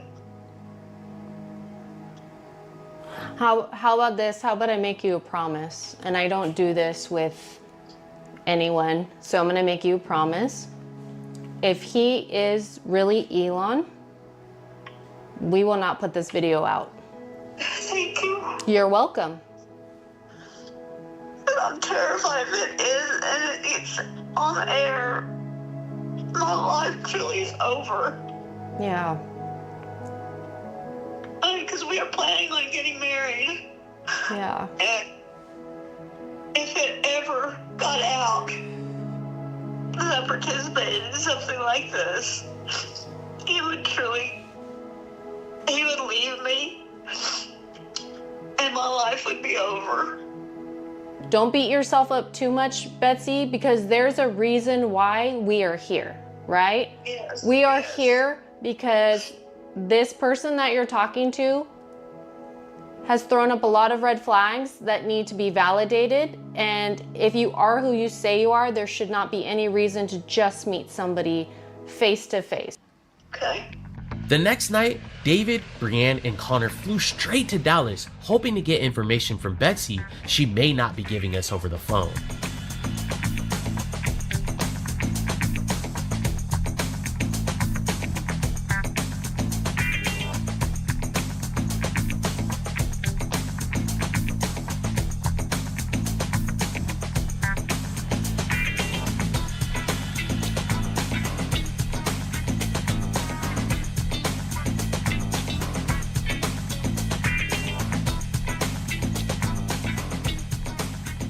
All right, Betsy, we came here on a deal, right?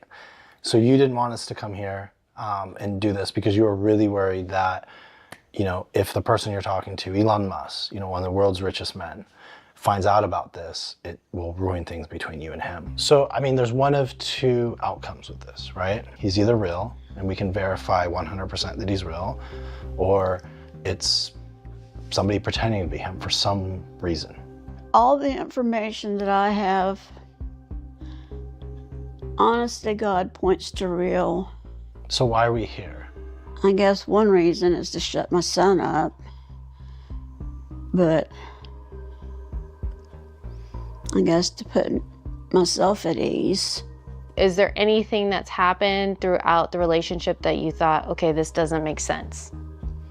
Well, he's asked for money at times. One of the world's richest men's asking for money. That's like, so, right. Like, what is exactly he asking you for? It's actually sourcing private money for projects, and that you get dividends back on it. So how much has he asked you for? Maybe $2,000. What is, like, I mean, you have somebody who's a billionaire, somebody who's spent like... Trillionaire. Yeah, trillionaire. Okay, sorry. Sorry.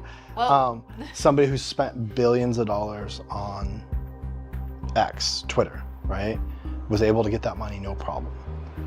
What does he need $2,000 for from somebody from McKinley, Texas? Because I'm there. Where's Elon right now? Where's he saying he's at, this person you're talking to? I think he's in California. He's in California, right?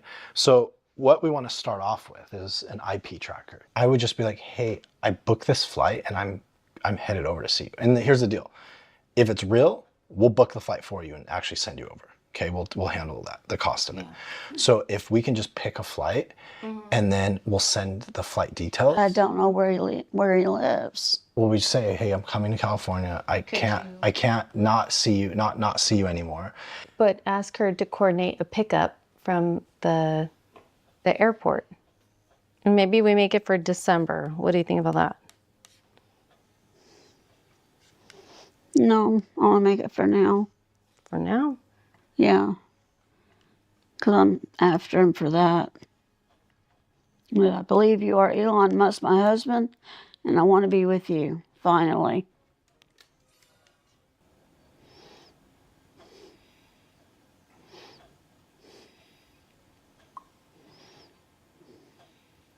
Why does he call you his Tesla woman? Just one of the names he calls me. Have you only sent money with gift cards? I FedExed. I'm trying to remember. I want to say it was $1,400. Why would he have you FedEx money? It has to do with one of his satellites. And that's really the best I can tell you. Did you send it to someone here in Texas, or was it a different place? No, and it was a girl's name. Okay.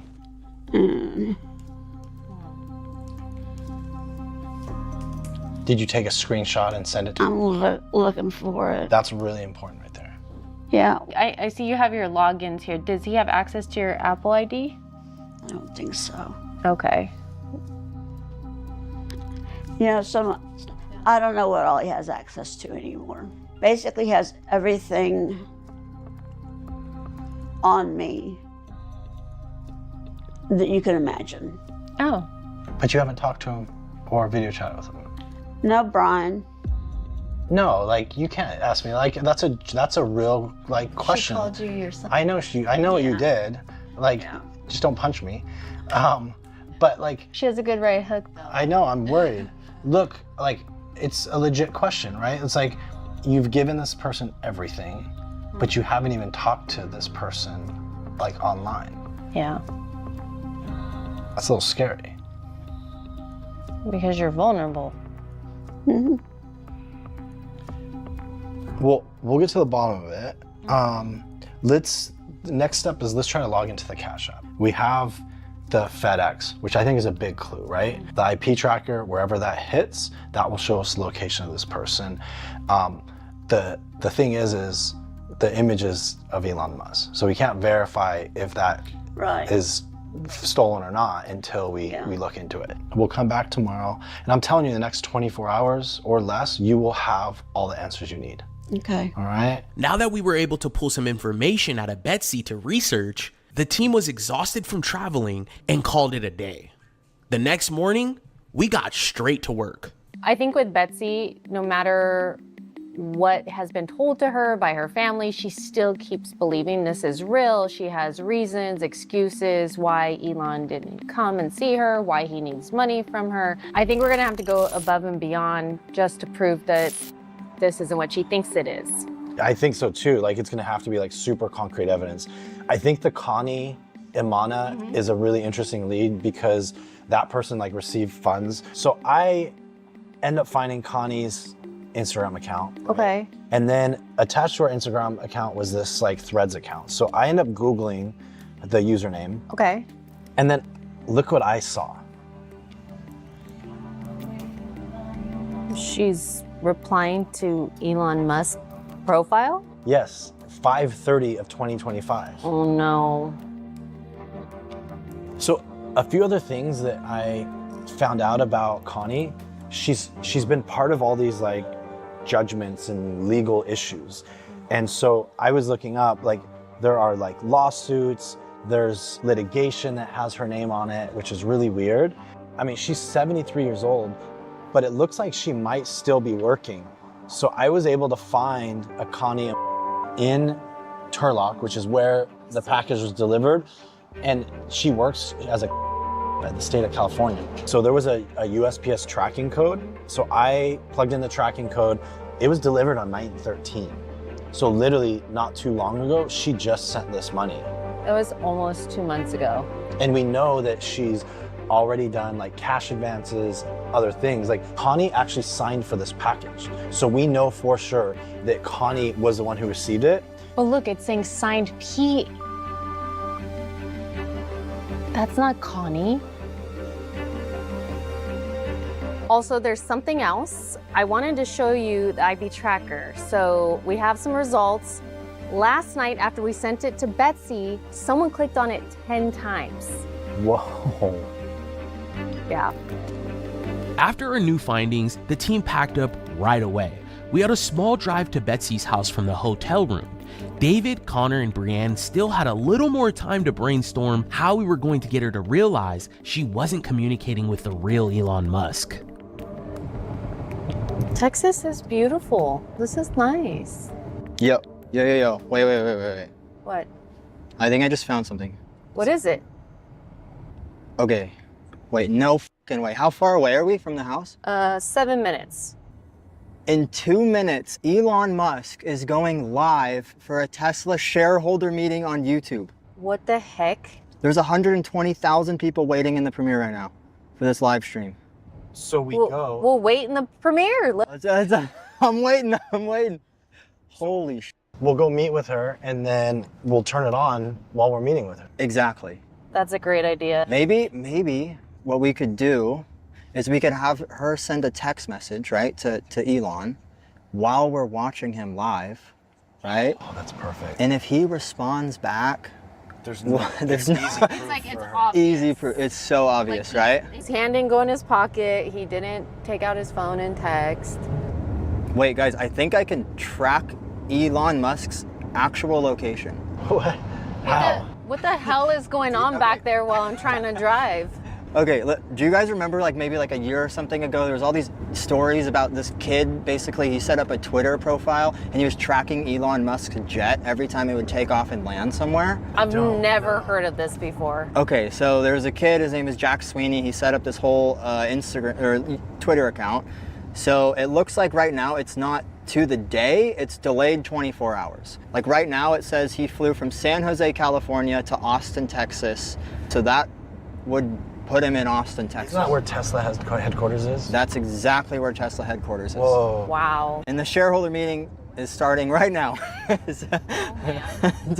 Dude, like the timing of this all, right? That's crazy. I think we have everything we need to help Betsy get out of this delusion. After about 5 minutes of driving, the team had finally arrived to Betsy's house.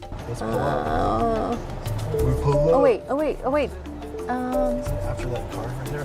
I don't. They all look the same. Oh yeah, she has a flag.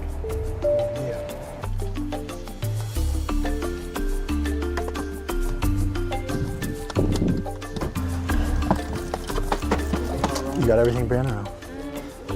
We were confident in everything we were able to reveal to Betsy. We just needed her to be willing to listen.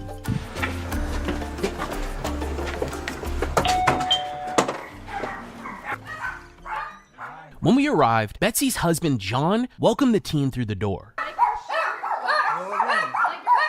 Hi, we're here. We're here. Betsy appeared noticeably more open and even gave Brianne a tour of her house. As we looked around, we noticed boxes lined up through their home. She was packing to move in with Elon. The vase that was my mother's that I'm taking with me, marked fragile. My cross is very important to me. Okay. So it sounds like we're a little ivy. And it's not your fault, but like altar cross that I'm taking with me. Just a lot of things that are really important to me. And most of these boxes here are clothes. Okay. And yeah, don't trip. This box here has a lot of fragile stuff in it. Every box told a story. These were things that meant something to Betsy. She wanted to make sure nothing was left behind when she started her new life. Just to confirm, you're taking Sophie, this dog. Sophie's going with me. Okay, Sophie's going with you, and why not the other ones? Because John needs them. Okay. Elon told him not to take everything. Elon told you not to take all of these? Just a few things? Yeah. Okay. Because I can buy anything I want, so don't take everything. There's stuff up here. Okay. I have to go slow, but Yeah, go slow. Take your time. It was mind-blowing. Betsy's husband seemed calm on the surface, but you could tell he was ready for all of this to finally come to an end. but I have a few more things in the cases to pack too. Okay. And this is going in a moving truck? I don't know what he's planning. Oh. I don't know. I have no idea. Okay. But yeah. I have lots of stuff. Too much going on. Yep, there's a lot going on. Yeah. Valid. That's valid. I missed one 2 weeks ago. Okay. Same reason. Too much going on. There's a lot going on. I'm 63. I'm packing my life. Yeah. That is the necessities to me. Mm-hmm.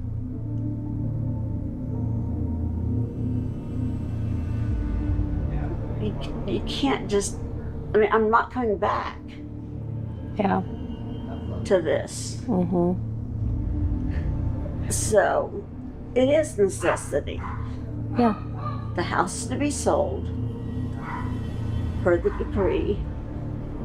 So it's not going to be here in 6 months or whatever. I can't say, oh, let me go get something. Yeah. Because it's going to be sold. So it's just, I have a ton of stuff in that walk-in attic. Mm-hmm. I have shelves of stuff in there. If I don't take it now, it's gone. You have a lot of stuff to go through. So, yeah. Wow. And you gotta get it. Mm-hmm. We're gonna go sit down, we're gonna go reveal everything, and then we're also gonna check the IP tracker. How are you feeling today?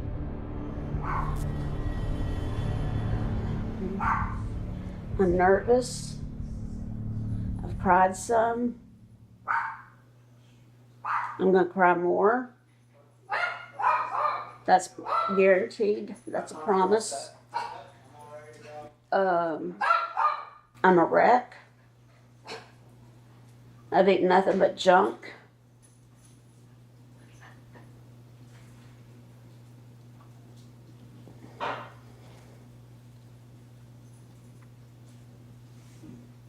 I could crawl out of my skin right now.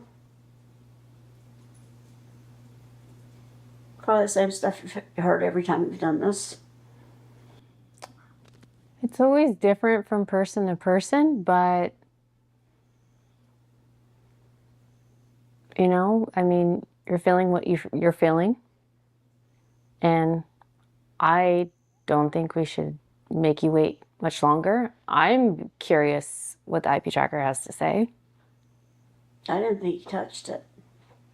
I got a pop-up that I have 10 clicks.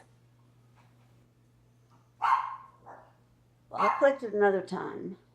And I clicked it once. I mean, I clicked it after you left. So who clicked it the other 6 times? I can't believe he would have done it. Yeah. Well, That makes me think it's not him then.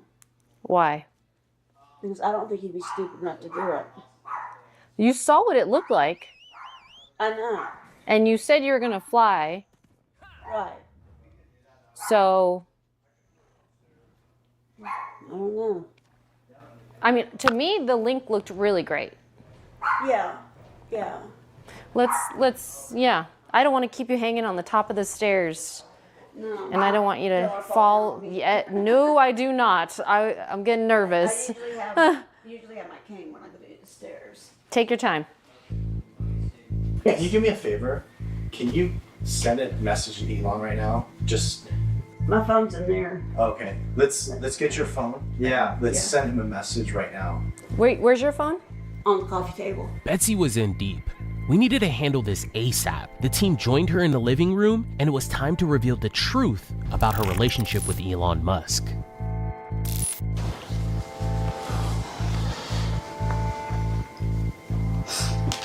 What do you call him? Right now, Elon. Because I'm pissed at him. Oh. Well, I still call him Elon when I'm not, but sometimes. You can put honey. And don't push send yet. I want to read it. But before we got to the research, David wanted to strike up a conversation with whoever was behind this profile. On Betsy's phone, David crafted a message to get this. Elon treats me like a queen. Elon and I consider ourselves married already. This woman is ready to leave her husband to be with billionaire Elon Musk. I love yous and I just want to be with you. And I like to get him hot and bothered while he's at work. An old lady doing that to a young kid. Her and her husband are going through a divorce, and it's about to be finalized. Elon Musk was going to drive a Tesla to our front door with $100,000 cash in the backseat and hand her the keys. If I want something, it's mine. Betsy uprooted her whole life, packed her things, and was ready to start this new chapter with Elon. She believes Elon's coming this weekend to pick her up and take her back to California. I'm packing my life. I mean, I'm not coming back. She had taken jewelry and sold it. She got rid of all her jewelry that way. And it hurts John very much that I did it. Elon's told me he'll replace every bit of it. Join us on another episode of Scamfish. We'll fly to Texas to try to give Betsy the truth. Dallas, here we come. But will she accept it? I think we're gonna have to go above and beyond just to prove that this isn't what she thinks it is.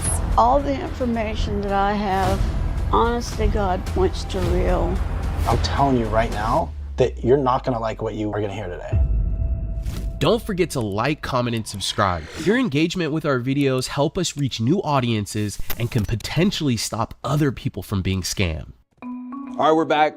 We got another case. This one is from... Born on a Saturday as well, but you didn't know that, did you? No, I didn't. Aries, you're an Aries. Yes, I am. And you dreamt you were married to Alan Titchmarsh. I did. Yes, thank you very much. Take a seat, go. I've made a living out of giving the impression that I have paranormal abilities, but I don't. In my work, I use a mixture of magic, suggestion, psychology, misdirection, and showmanship. But there are people who do claim to have paranormal abilities. And in this series, I'm hitting the road to see if the extraordinary claims out there are the real deal. My first port of call, Liverpool. Home to the Beatles, Stephen Gerrard, and psychic medium Joe Power, a man who claims he can communicate with the dead. Among the many he's made contact with is Liverpool's favourite son, John Lennon. Joe's been kind enough to allow me to spend the next few days with him. It promises to be Extraordinary. He's saying I'm 93. He's coming. Unexpected. Is that he would have hung himself, this person. That to me is terrible. And a little bit argumentative. Joe, if you don't stand here and continue the conversation, you're not going to hear what I say in response to that.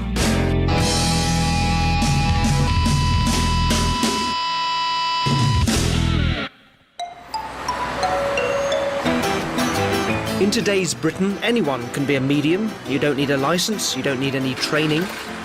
All you need is to be able to communicate with the dead. We're off into Liverpool to meet Joe Power, a medium. The claims that he makes are quite big, quite serious. Would love it to be true, would love to be blown away by what he does, and I'm really hoping that I'll see and hear stuff that I can't explain. In today's recession, psychic mediumship is a boom industry. Uncertain times mean more and more of us are turning to psychics for guidance and comfort. In cities everywhere, people are knocking on the door of the likes of 42-year-old medium Joe Power. Hello! Mr. Brown himself, how are you? Very good Come indeed, in. thank you so much. You look so much bigger than what I expected. Do you? Yeah. Oh, well, it's good to see you. Bringing your magic powers into here. How are you, all right? Very good. Oh, we've got a gorgeous place. Lived here a long time? Say again, sorry? Have you lived here a long time? About 10 years now. 10 years? Yeah. Beautiful. You should know that with your magic powers. With your mind powers. We'll have a magic off later. Cup of tea. Cup of How many tea. Sugars? No sugar, just milk, be lovely. Just milk. Thank you so much. Okay. Can I use... Be careful of them words, because I know in the way that you take us out. Yeah. Anything could be happening. Yeah, of course you can use the loo. Thank you very much. Obviously, we'll cut that out. This is a Mr. Brown cup of tea there. Better use my psychic powers to see if he wants it strong or medium. Come on, Mr. Brown, your tea's ready. Very quick, you see. I do, and I fully believe what I do as a medium. Yeah. I know there's charlatans out there, I know there's people being ripped off out there, but I fully believe what I do is contact dead people, and that's what you're going to see this week. Joe's already built a substantial local profile as a medium, with regular radio, newspaper and stage appearances. He could be heading for the big time. But for the moment, like many self-employed mediums all over Britain, a lot of Joe's day-to-day work is reading for individuals or families looking to contact their deceased loved ones. Charging as much as £40 a time, Joe's job as a medium is to reveal insights and give messages from the spirit world. And tonight's my first chance to see how he communicates with the dead. Now, you've mentioned sometimes that... No, obviously, I will leave you to this and not ask you loads of questions, Yeah, but you mentioned even as approaching a house, sometimes it can... Sometimes I get an energy of a certain person coming through,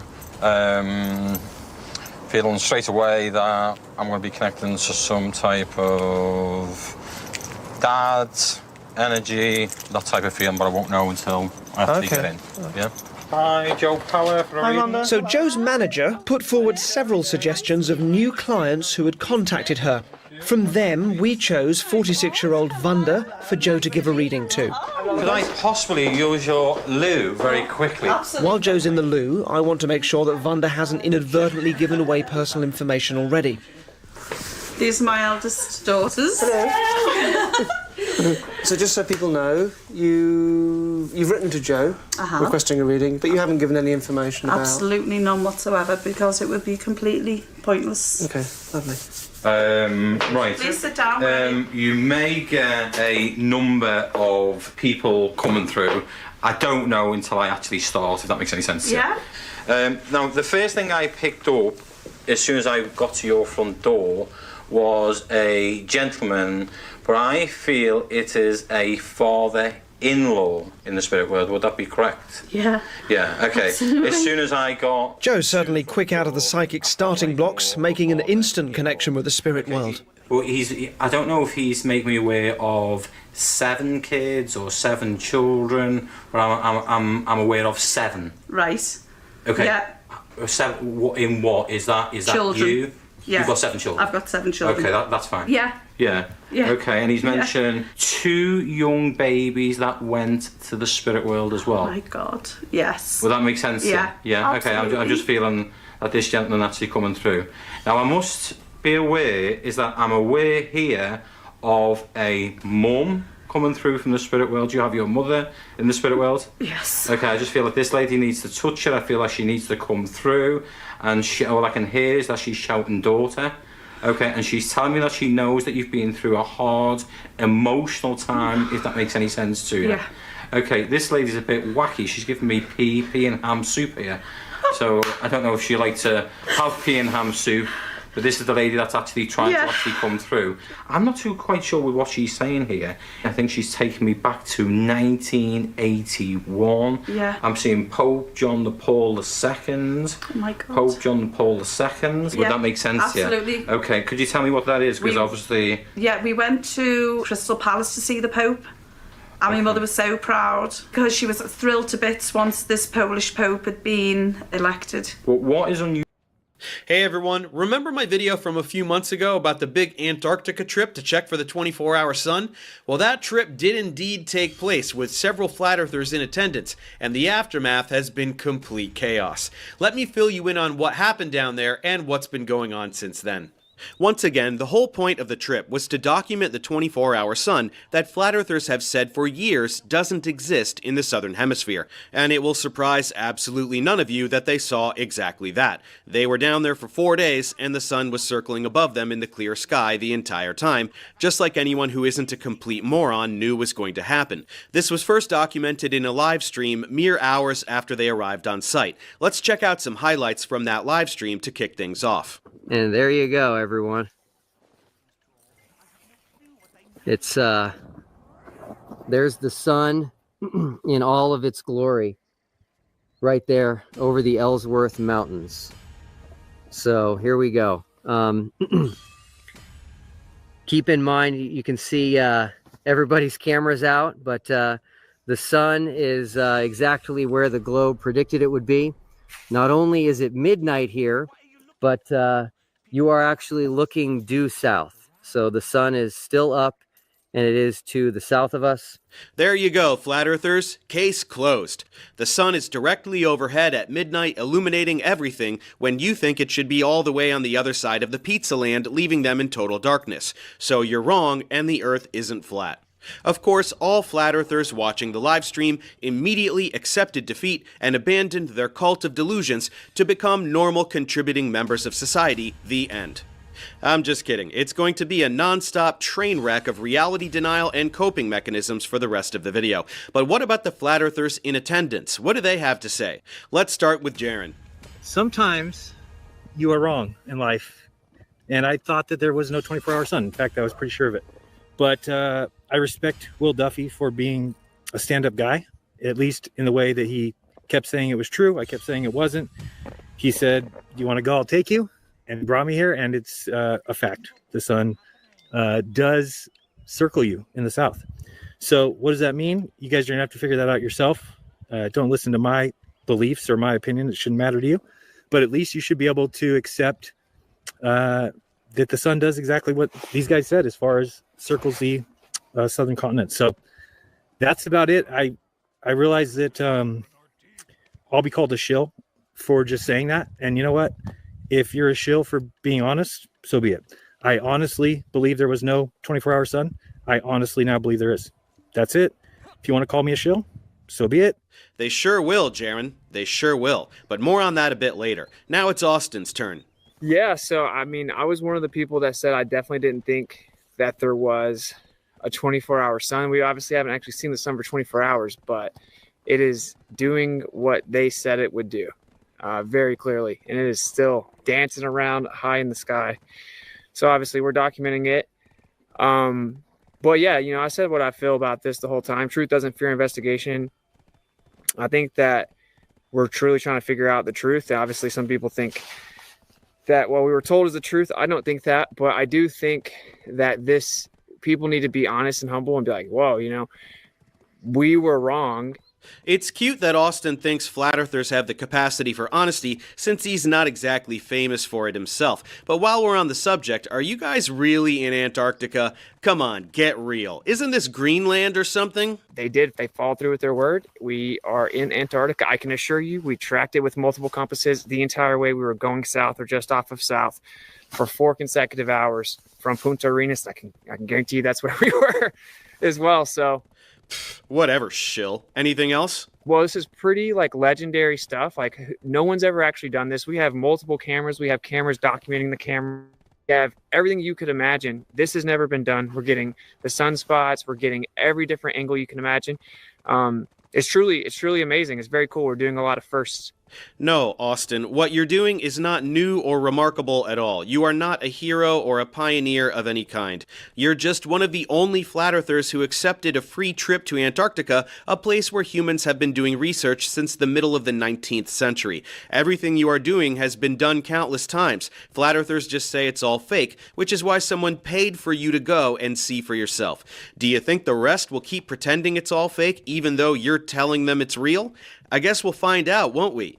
Now let's check with another flat earther named Jonathan. We really just want to see things for ourselves, and this has been unbelievable. I wish it would set. I think the magic of a setting sun would make me a lot happier. I'll sleep better.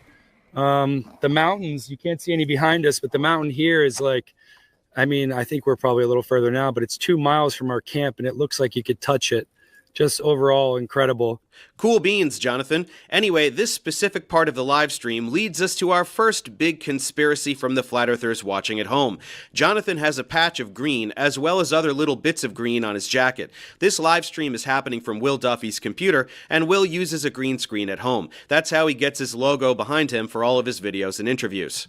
Because he uses a green screen, he uses a chroma key, which he happened to leave on, along with his default background, the TFE logo. That's why the green parts of Jonathan's jacket look transparent as he moves around. You're basically seeing a green screen effect on those green parts of his jacket due to the chroma key being on. Naturally, flat earthers at home decided this meant they are filming in front of a green screen to fake their surroundings.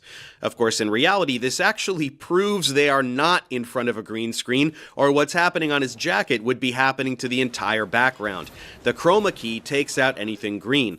Look, it even happens earlier in the stream when they go into this building and look at a scale, and when the display lights up green, it disappears and you see a little piece of the TFE logo. There's no screen anywhere, it's just the chroma key removing green things exactly like it's supposed to do. Not to mention the fact that there are countless times over their stay that they are filming things from all different directions and also turn the camera around 360 degrees like Will does at the end of this live stream. Green screens are flat, but the notion that flat earthers understand basic spatial reasoning, let alone how green screens actually work, is not even worth discussing since they can barely tie their own shoes. But let's see how they run with it.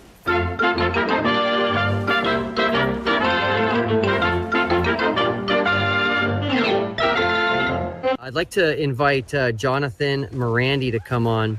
It's cute how flat earthers pretend that reality is cartoons when all of their attempts to substantiate a flat earth rely exclusively on shitty cartoons. But what do you expect from these intellectual toddlers?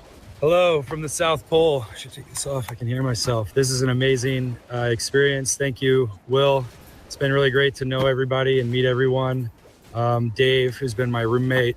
Pack it up, guys. Green screen busted. The arrow is pointing to a jacket, not a screen, but there are 3 exclamation points, so this is pretty convincing. To the Flat Earth team,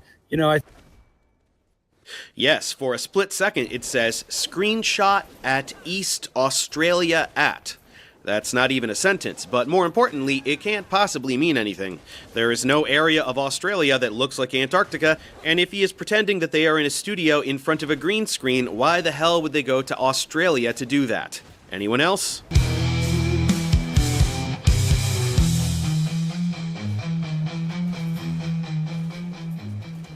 They're going so fast I can't even see them. Perks FTW just talked about a green screen. Definitely not a green screen. It's also cute when flat earthers make little cartoons like this, the obvious implication being that all of us globers are just zombies regurgitating the false narratives fed to us by the mainstream media. In reality, they're the boners glued to Rumble and BitChute, repeating the lies they hear from the dumbest frauds alive, while other people, even other flat earthers, go to Antarctica and actually do something. Pathetic. The green screen experiment. That's what they gave us. It was obvious that, that was going to end up that way. Because logically, it doesn't make sense that someone would pay $35,000, okay, for each person to go to Antarctica. It's just, who's going to pay $35,000 a person, it just doesn't make sense. Well, he thought doing this would finally shut all of you assholes up for good. It was a little naive of him, but I commend him for trying. Is this really the best you guys can do? It has to be green screen, even though it definitely isn't, because who would pay money to go there? This is embarrassing even for you, and I'm not even going to touch all the numerology bullshit this moron pivots to at the end of this video. It's all so stupid, in fact, that even other flat earthers started talking about how stupid it is. They're in a green screen studio. Bull crap, not true, no green screen. And for those of you saying that there was a green screen because of that glitch on Will's video, I'm going to show you again exactly how it happened, right? I have my green screen studio turned on, but I don't have a green screen. This is real. Touch it. To move it. Right? This is real back here. If I have a green patch, I'm going to put it right on where that guy had his, and as he moves around, this is all you saw. This is it. We sent our two best guys down there, and now everyone's turning on them. Everyone's saying, oh, they were in a green screen studio. They were not. We were FaceTiming with them. We were talking with them. They were walking around. There's hundreds of cameras. Yes, that's everyone's favorite moron, David Weiss, telling other flat earthers that they're stupid for suggesting the green screen thing. How low do you have to sink, fellas? Of course, he's already foreshadowing things to come with these idiotic little diagrams trying to justify what they saw, so get ready for all of them to present crap like this for the next several years. Anyway, buzz about the green screen was going around immediately after this first live stream, so the next day, Will and the gang did another live stream called There Are No Green Screens in Antarctica. And so the conspiracy now is that we're not in Antarctica and it's a green screen. And so we are going to refute that right now 3 ways. Irrefutable proof that we are not using a green screen. Number 1, you'll see MC Toon behind me. He is live streaming. So we are both live streaming each other. That would not be possible if there was a green screen. Hello. Number 2, I am going to grab Jonathan. So Jonathan Morandi, when he went on camera, he had a patch on his shirt that was greenish in color, which was removed because of the chroma key. So I have now taken that off. And so now you can see the color of the patch and it's there, which would have disappeared with a green screen. Thank you so much. You can get back to filming. So anyway, how it works is when you have things like, this is the water bottle I've been using out here that are green in color, and you have that chroma key turned on, it removes that. Here is a can of some Chilean Pringles called Crispos. You'll notice here the red and the green color, so no green screen. So that should have been sufficient for any normal person. Multiple people are live streaming at the same time, looking in different directions, and everyone sees the same background, which is not possible in front of a flat green screen directly behind one camera. They hold up green objects and nothing goes transparent, which is also not possible in front of a green screen. But let's try one more thing. This is my DJI drone that I brought to Antarctica. So here we go. Let me go ahead and launch this here real quick for you guys. All right, here we go.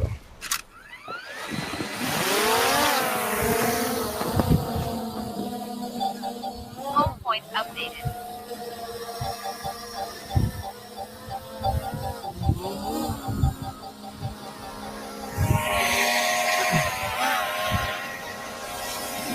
Okay, hopefully you can hear me with the drone, but I'm also going to record what the drone is videoing, which is my screen.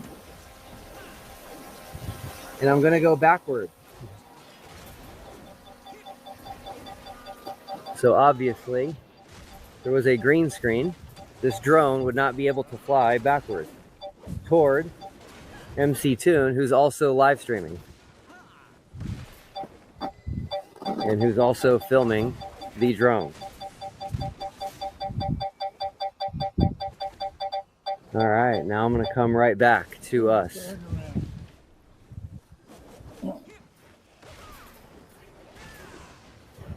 All right.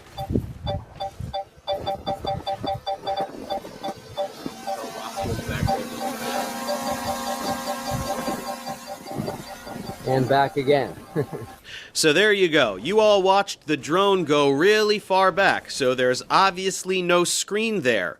Right? Right, guys? Do you think it was a real Duffy's location? drone. Did you see the thing where Duffy's drone? Yeah, it went on past went in his McToon. hand. Yeah. Well, yeah, but it went back, right? Why don't you Yeah. drive it forward and show us on the camera from the drone what's forward of you? But nevertheless, he drove it backwards to say, see, you can't do that with a green screen. Well, you can in one of them studios, one of them volume studios that we've been talking about, right? So what Okay. happens is this drone that he's got has a proximity alert.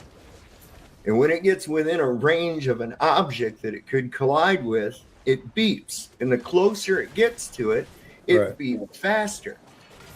And to a point where when it's in danger of crashing into something, you can't make it go any further. Right. All right. I've seen that feature. So Duffy flies this thing, and we figured it out just by watching Toon's footsteps, that he was approximately 16 feet. It looks like he's further because of the focal length of the way the camera works, but based on his footsteps, he was approximately 16 feet behind Duffy. Duffy flies the fucking drone back toward Toon. He's standing here, so it's kind of lateral to him. It goes by him, and you hear it go deep, deep, deep, deep, deep, deep, deep, deep, deep, deep, deep, deep, deep, deep. Then it goes on. Then it goes deep, deep, deep, deep, deep, deep, deep, deep, deep, deep, deep, deep, deep, deep, deep, deep, deep, deep, deep. There's nothing there. Empty sky. Jesus Christ. The drone controller beeped because the drone was close to MC Toon, genius. What do you think it was beeping for? We proved to you there's no screen, so what was it? The fucking firmament? Any other bright ideas, fellas? So there was no reflection. Goes to the screen, comes back to the screen, then Drone is videoing. So that's telling me the reflection in his glasses aren't real either. Now, doesn't that corroborate what we said with his green screen? Weird. Could he not be wearing green screen glasses? What the shit are green screen glasses? That's not a thing. Also, the reflection in his glasses obviously is real. You can see Will's arm that he's extending in real time. There's nothing more adorable than watching idiot flat earthers play detective like elementary school children in the playground sandbox. Anyway, let's dispel this bullshit in a neat and tidy manner. Someone named Where's Wally put all of these live streams together into one video so we can see simultaneous footage from Will, MC Toon's phone, the drone camera, Dave, and Mark. Okay, hopefully you can hear me with the drone, but I'm also going to record he's what going to the drone record is this videoing, on the which is drone my and publish it screen. later. And I'm going to go backward. So obviously, there was a green screen. This drone would not be able to fly backward toward MC Toon, who's also live streaming. And who's also filming the drone. Alright, now I'm going to come right back to us.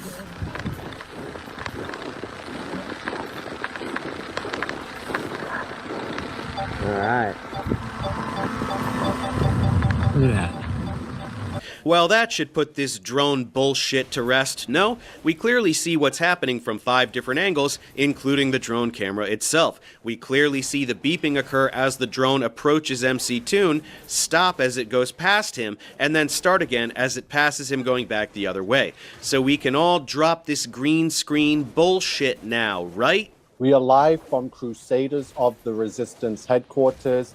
I am King Nico, and we are currently exposing the final experiment. The Crusaders of the Resistance headquarters, also known as King Nico's mom's basement. Did mommy stock you up with your favorite snacks for this super important broadcast, Nikki? Hey, Mom! The meatloaf! We want it now! A bunch of Freemasons traveled to an area which was supposedly Antarctica and somehow filmed 24-hour sun, which is pretty much impossible on both models, the heliocentric and the geocentric model. You have no idea what Freemasons are. The word you're looking for is supposedly. They objectively did go to Antarctica, and all you assholes live-tracked their flight there, which went directly south from the southern tip of Argentina, and a 24-hour sun isn't impossible at all. That's why they definitely did see it, as we all expected by having basic spatial reasoning skills. 164,000 subscribers. Notice how many videos he has posted. 665 videos. That's just one away from 666. Wow, you're really good with numbers, buddy. It's so cool how you knew which number came next. Anything else? Because online, everyone's talking about green screens. And I'm like, yes, green screen is a very valid point, considering some of the videos they posted had some green screen effect in it, and everyone is still holding on to and screaming green screen. No, only idiots are screaming green screen because they prove to you there are no green screens 4 different ways. And while watching some of these videos, I immediately saw that there's a separation between the sky and the floor, which is the staged setting here, where snow looks like it's been brought in. And there's a line here that goes pretty much all the way around the setting. So the sky, I'm saying, is not a green screen, but is actual LED screens, because they're standing inside of a sphere. So here's the sphere in Las Vegas, and the screens can show images on the outside and also on the inside. So let's quickly see some of this video that's showing the inside of one of these spheres. Right, it's a huge sphere, like the one in Las Vegas. You know, the one that cost $2.3 billion to build, which is why seeing a show there is so insanely expensive. Small-town Colorado pastor Will Duffy and his Freemason handlers spent several $billion building another sphere thingy in Antarctica because, again, they were provably in Antarctica. Then they brought a bunch of fresh snow inside the sphere to make a little Antarctica set. Again, in Antarctica, and they did all that for the singular purpose of recording a few live streams to trick flat earthers. Nothing wrong with that logic at all. And even in this footage, I can see that the sky is not real. The floor is real, but their whole surrounding is LED screens.